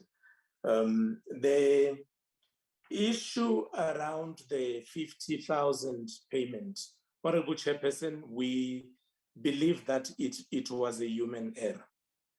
The system that we had set up was such that the processing and the evaluation, the approvals, all of that would take place in the department, but the payments will strictly take place at SAT, so that we were able to segregate the duties. Now, we then went through that system without any glitch until one of the specific business, there was a query on it from SAT, which was then brought back to the approving authority, and that was the CFO on our side, to say, are these details, there were some questions about the banking details, are these details, and so on. And when it went back, the person who was processing payments had already processed, because they did find out that it was actually correct. But when it came in, they did not record it necessarily as something that had actually come back, so it got paid again. That was picked up by ourselves, not necessarily by the AG. And when we picked it up, then we then got into these conversations about the need for us to ensure that this must then be recovered. AG also then flagged it to say, yes, they confirmed there is a double payment that happened there. That was 50,000 out of the 200 million payments. And what had happened in this instance, because we had targeted to support 4,000 businesses. We did support 4,000 businesses. So I'm saying it's a human error because this was now paid from accrued interest out of that 200 million for the short period that the scheme was actually running. And that would have actually been picked up instantly. So we then went through that process and so on. SAT could also provide further details in terms of other processes that they then followed internally with regards to what then happens, besides the aspect where we were together in terms of making sure that we are able to recover this double payment. The other area is the lines of accountability with regards to entities. Honorable Chairperson, we only have one entity, which is South African Tourism. Now, this entity has a board, and that board serves as its accounting authority. So they are the ones that would play the role that I play for the department in terms of the issues of accounting for how their systems, their processes, their controls, all those types of issues, their policy environment, internal policy environment, and all that, they would be able to expatiate on that. What we do on our side is that we get reports that come on a quarterly basis, and we then make an assessment and review, and then we would then advise the minister if there's anything that we would need to take into account. If I may, without going into any detail, because they are still going to come and they will explain their things. When it comes to the issue that led to the entity receiving a qualified audit outcome, first one in 17 years, I must say, or something like that. When it came to that, the main issue was that there were certain processes that they were busy with as the board that had not yet concluded. And those particular processes were then subjected to the audit in the period in between. And then they were found to have certain material aspects that necessitated that they would then get a qualification. But I think the board is in the best position to be able, Honorable Chairperson, to explain the details in that regard. The issue about, I think Honorable Stode raised a question about which one is which in terms of qualified and unqualified audit. So just to say that unqualified audit is the good of the two. Qualified audit is a negative. It's a negative audit or that a department or an entity can receive.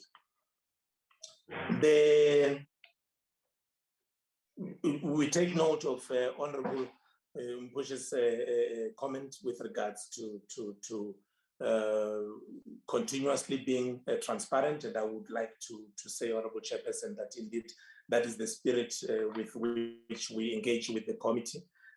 I suppose part of what might have actually happened in this instance is that we do understand that members do have full access to the AG, and the AG would then fully present. So we were a lot more focused on the aspects that relate to what work did we do, and what was the outcome of that particular work that we do. But we take that to heart, and we definitely will remain very transparent with the committee. In terms of the aspect, I think it's related to the expenditure going forward, and whether some of these transformative programs would not be affected by underspending and so on.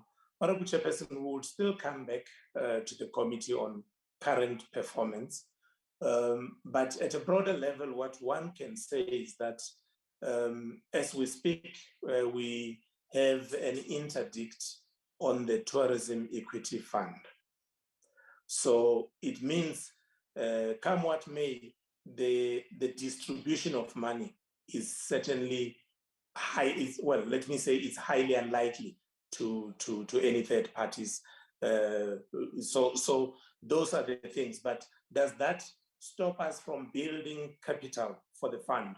I don't think it does. So those are some of the things that we are going to be looking into in a lot more closer detail, so that we are able to attend to this issue. But of course, those stop and go, they do affect programs, and particularly these programs that we are talking about. Honorable Chairperson, if I'm not mistaken, those were the questions that were raised by the honorable members. Thank you very much. Thank you very much, DG. On the 50,000 rands, I think only an investigation outcome that will determine whether it was a human error or not.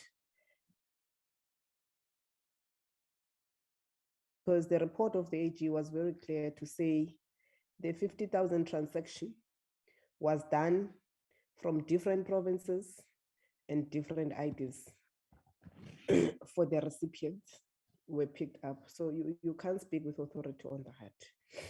So you must just await the outcomes of the investigation, because it requires an investigation to conclude and speak with authority on that aspect.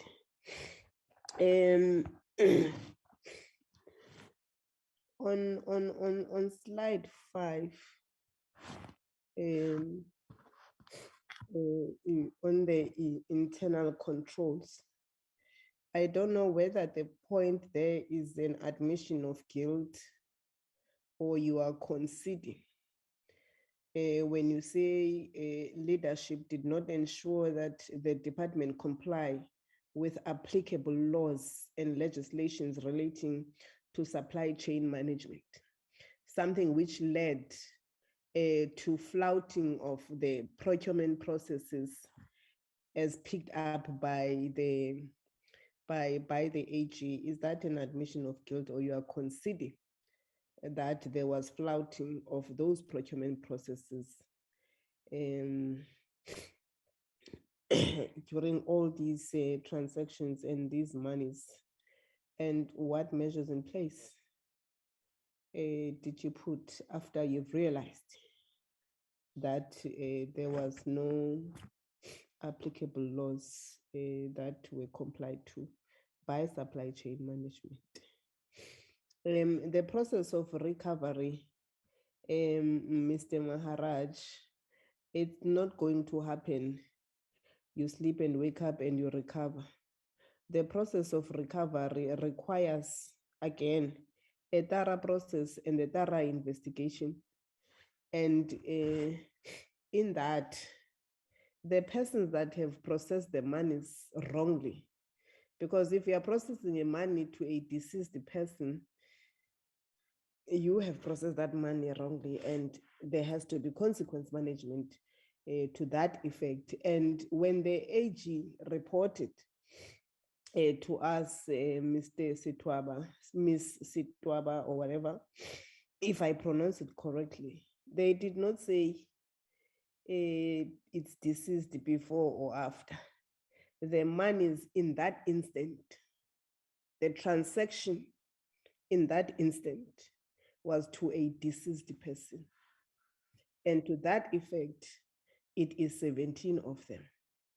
So it does not take a rocket scientist to understand what has happened there.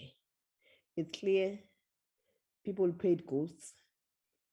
It was fraud that transpired in that. So as you are responding, I'm getting irritated because somehow you are trying to defend the indefensible or justify the unjustifiable.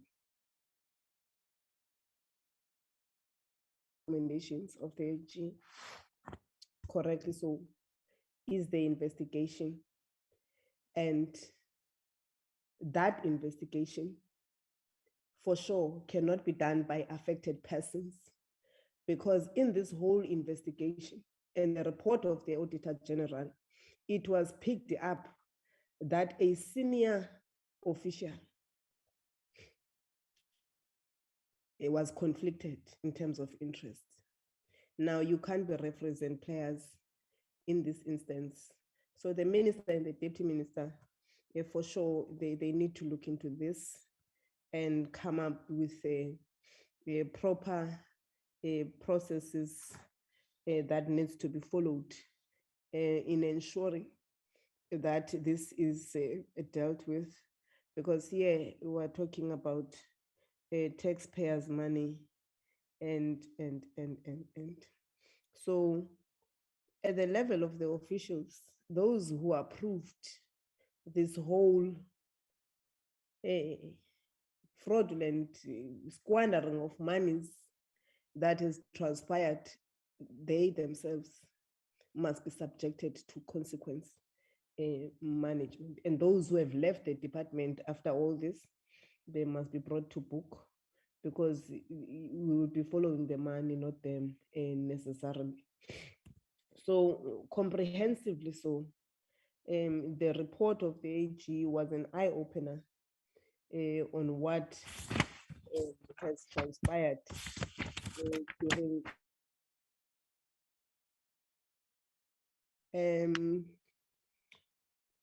to say you didn't have, or the tourist guide guides you couldn't verify. I'm puzzled by that statement. Now, the question that arises from my head is that whether the department does not have a database of the tourist guides or not. Because if you had a database of the tourist guides, we should have not find ourselves in the situation which was picked up by the Auditor General. Now, do you have the data as the department? I think that question also will assist us in your response to that question, will assist us in ensuring that some of the things happened because of negligence, or some happened because there are no systems in place.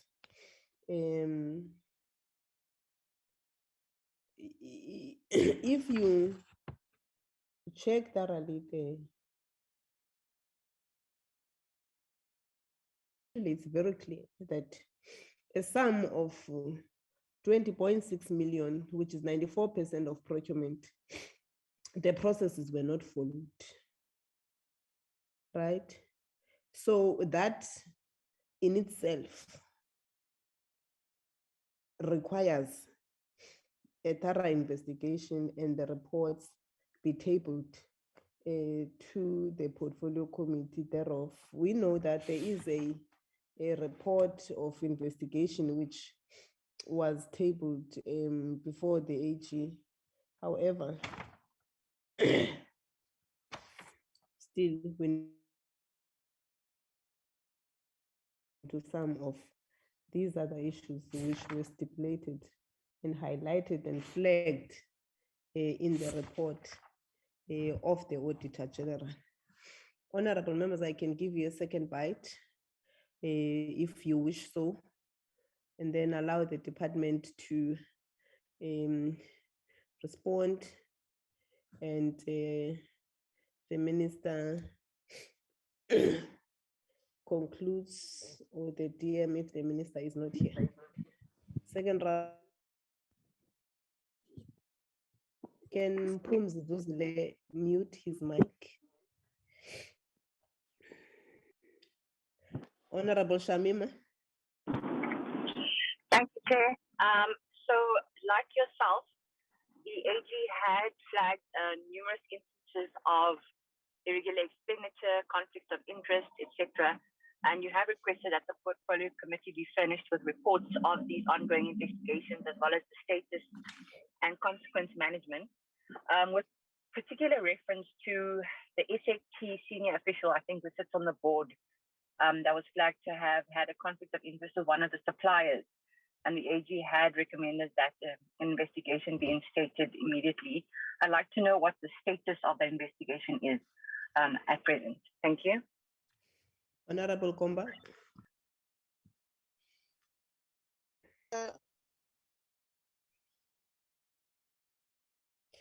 You can lower your. Yes, I'm trying to open here. Honorable Komba, your volume is too low. I can hear now. Can you hear me now? Yes, that's Yes, better. Honorable Chair.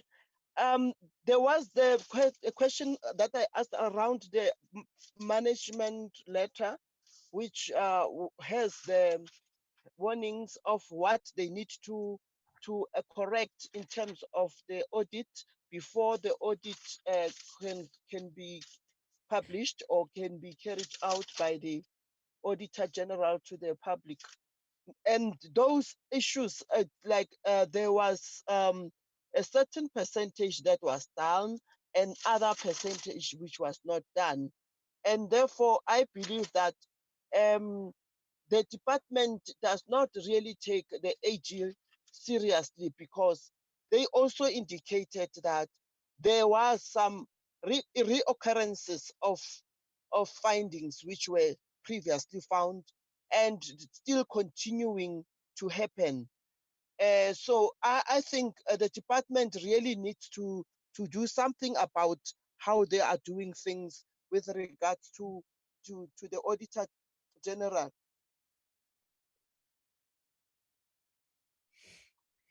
I'm not sure if I'm still audible, Chair. Yes, we are still listening to you. Yes, I'm saying the department seems to be taking the Auditor General's recommendation seriously, since we have the reoccurrences of previous years that were happening. Even now, they're still happening and they're not sorted out. And also, Chair, I still have a very strong belief that we still need to take a visit to the areas where there was destination development and money was spent, because that is now taken away completely from the Auditor General's report, and also the department is not entertaining that any longer, and the consequence thereof. So we still need to get that into a very serious discussion and get deeper into those discussions. Thank you. The department. Thank you, Honorable Chairperson. I did get cut off for a little while, but I think I did hear most of the questions. I will give the colleagues an opportunity to come in first, but I would to address some issues, but I would want to just speak to a few. Chairperson, I take your guidance on the issue about the 50,000, and we will look into that. I hear and understand your guidance on it. The issues that we have highlighted, Honorable Chairperson, coming from the AG's report, we stated them for what they are as per the AG's outcome. So what AG said on this issue of leadership, they were saying, yes, you have put the plan together. Yes, you have implemented some of the issues that have come out of that, but you have not exhausted the implementation of the issues that we have raised. And we accept that we have not concluded all of the issues, and the implementation in some instances, was still underway. And as such, that's why we just stated, we probably would have had to have quotations. We are stating it exactly for what the AG has said.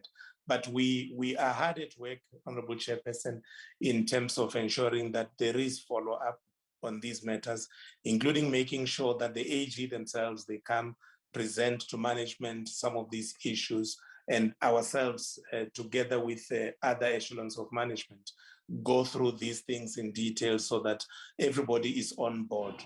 The one thing that I think for some time we kind of have the CFO focusing on these issues and then having one-to-one and so on. Now we have moved away from that, and we're saying these outcomes of the audit are everybody's business. All of us have got to be part of it in terms of ensuring that they're implemented. So we are working on those, and we're making sure that we are moving forward on those.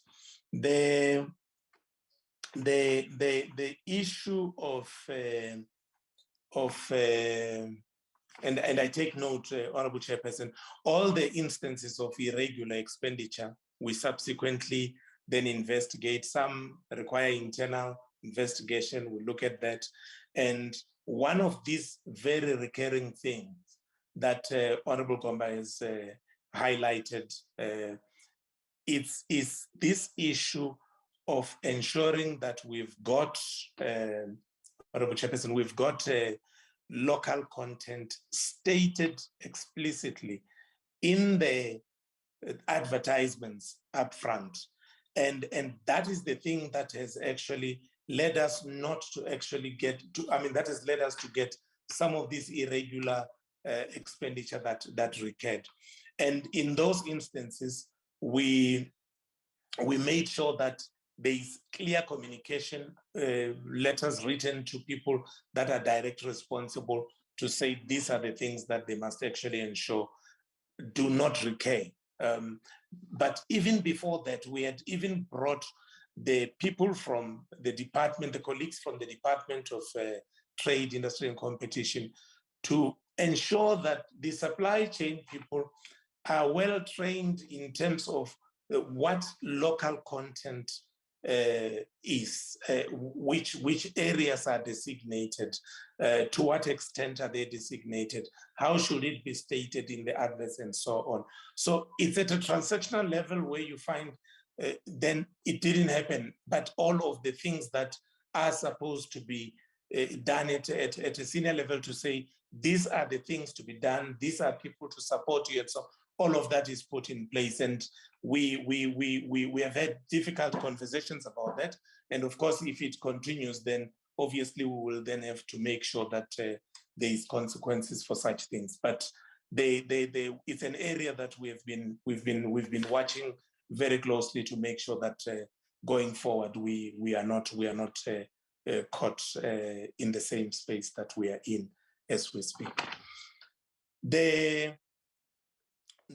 issue about conflict of interest, I'm not so sure, Honorable Chairperson, if Honorable Winkler is not referring to matters pertaining to South African tourism.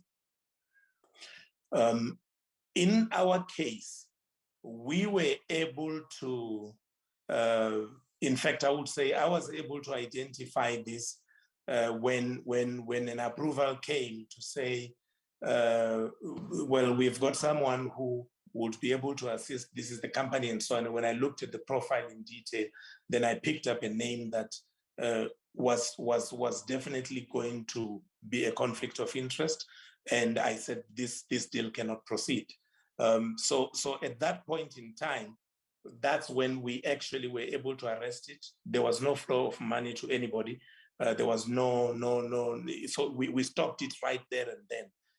And it didn't go any further than that. But I might be wrong, Honorable Chairperson, but I'm getting a sense that this may be issues pertaining to the entity. And if that's the case, perhaps that's something that may have to wait for the entity's turn to present their annual report. So, DG, are you saying the entity is not your responsibility? No, I'm not saying that at all, Honorable Chairperson. I'm saying I do not have details pertinent to a conflict of interest in the entity. They've got processes that are underway, and ordinarily they would report to us an outcome of a process. So that is the aspect that I'm talking about. On the issue, Honorable Chairperson, of the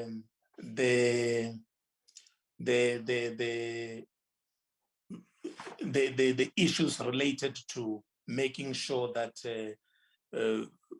destination development, those projects that we've gone back to and so on, where we and so on, we are also prepared to come and make a presentation on where we are, but also obviously the honorable members would then be able to see what is on paper vis-a-vis what is on the ground in that regard. I would ask DDG Sitwaba to speak to the issues, Honorable Chairperson, that you raised with regards to the Office of the Tourist Guides Registrar. Thank you, Honorable Chairperson. DDG. Thank you, DG. Thank you, Chairperson, for the questions and also for highlighting those issues in terms of the processes that we have been looking at. In terms of the database, the provincial registrars are the ones that go through the process of registering tourist guides. Like when a person has qualified to be a tourist guide, then they will make application to the provincial registrar, who will then approve of them to be a tourist guide or not to approve. And then when they are approved, all the details will be within the purview of the provincial registrar.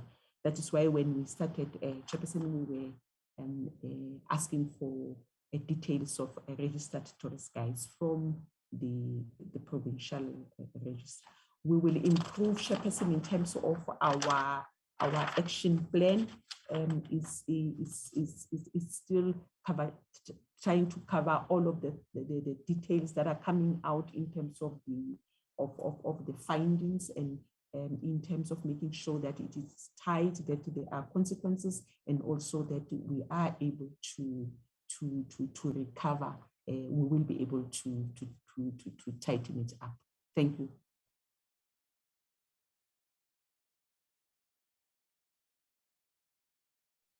Thank you, Honorable Chairperson. I'll hand over back to the DM.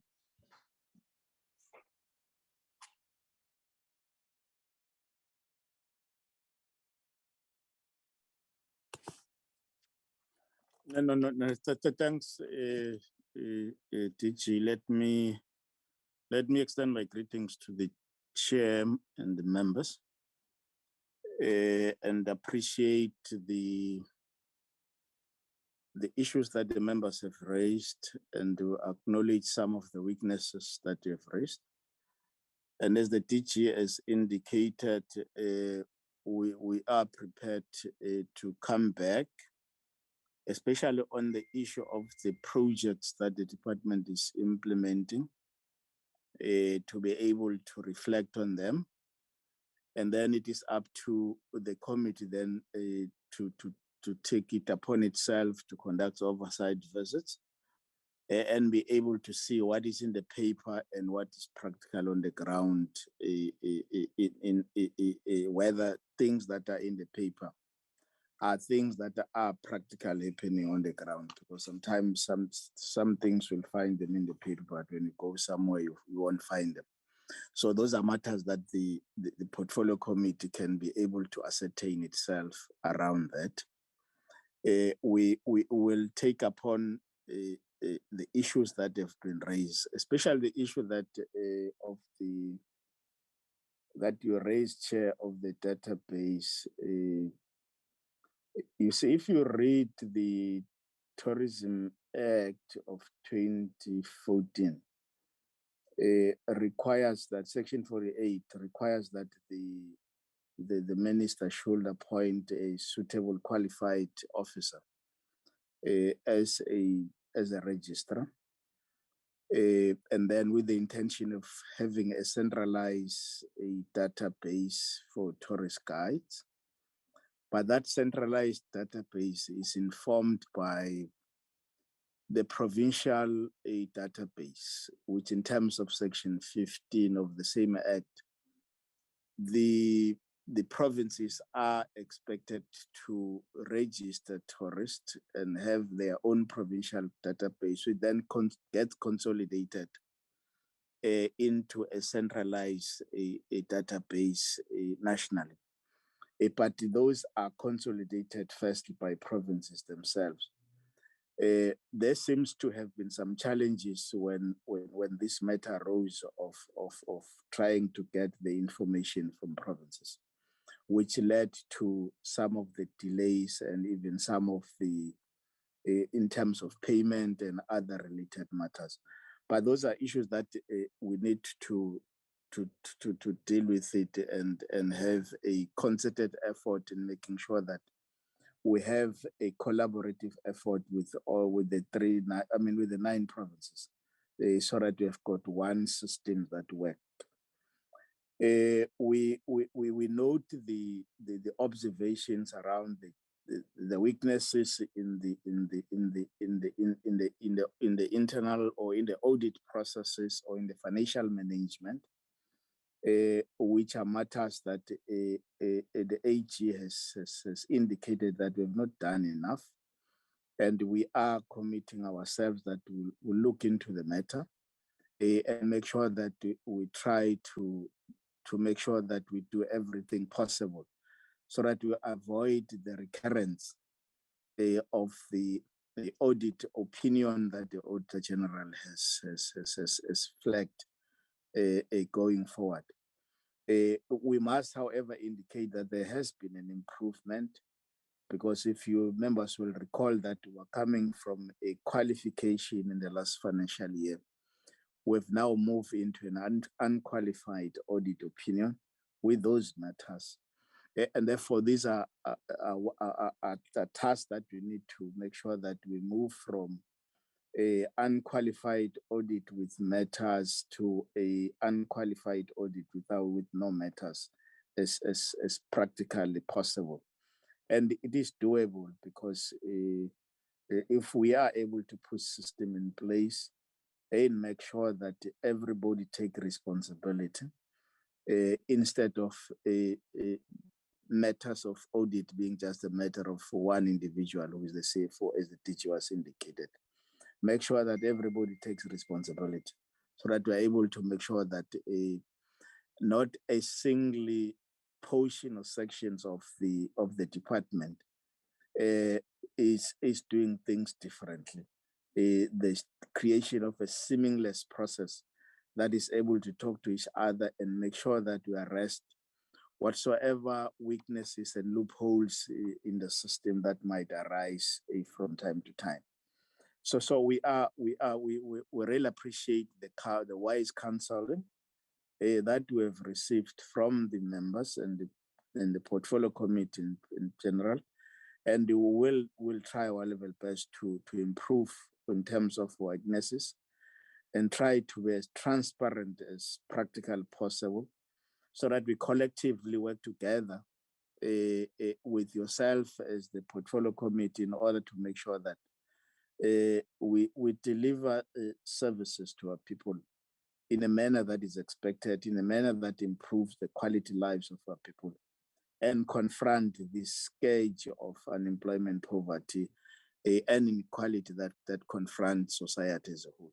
So we are prepared to work in a very collaborative system that enables us to work together and take counseling from the committee from time to time, and be able to correct our mistakes and our weaknesses and our challenges together with your good self. Yeah, those are the comments that I can make, Chair. Thank you very much.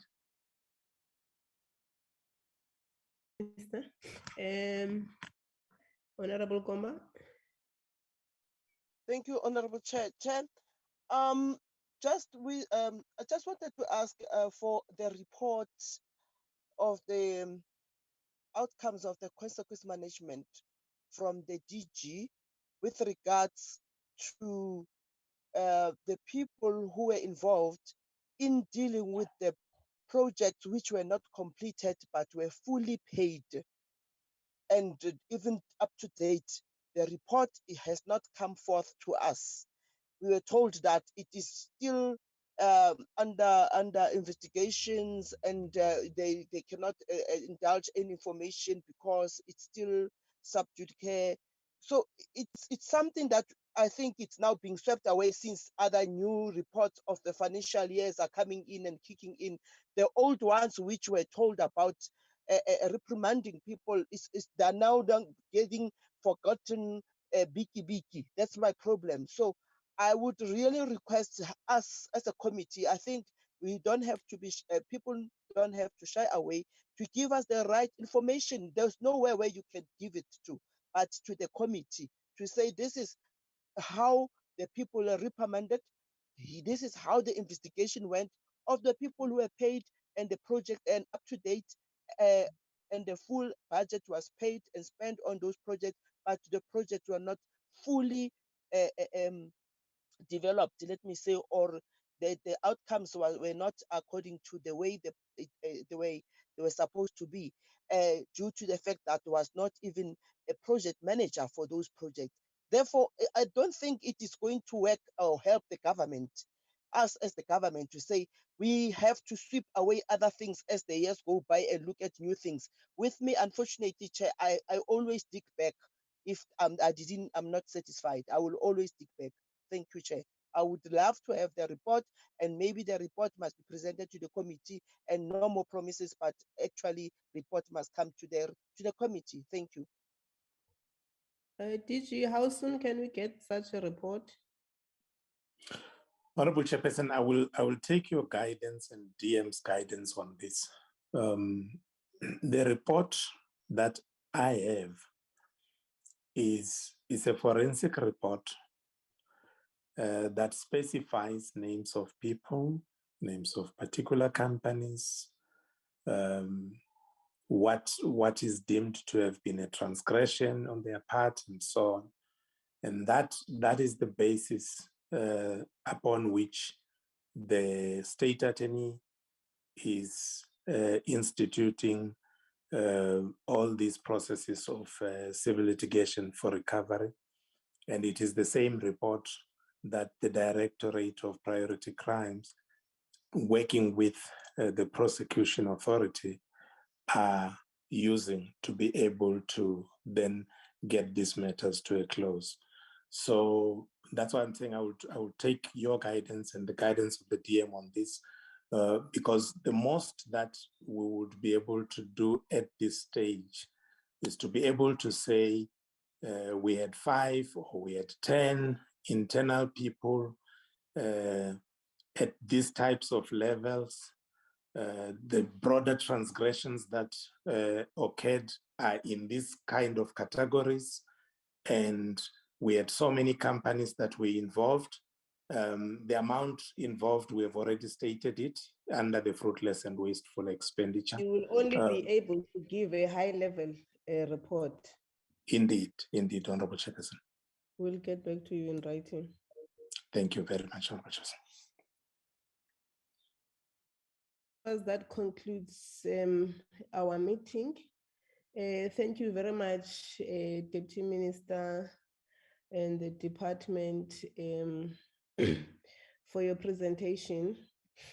Ours as the portfolio committee is to ensure that we strengthen your work as the department, and in so doing, at times we won't be soft, we'll be tougher with the intention to whip you into a right direction so that we are able to achieve the positive desired outcomes for the interest of the department and the taxpayers' money that we use on these projects.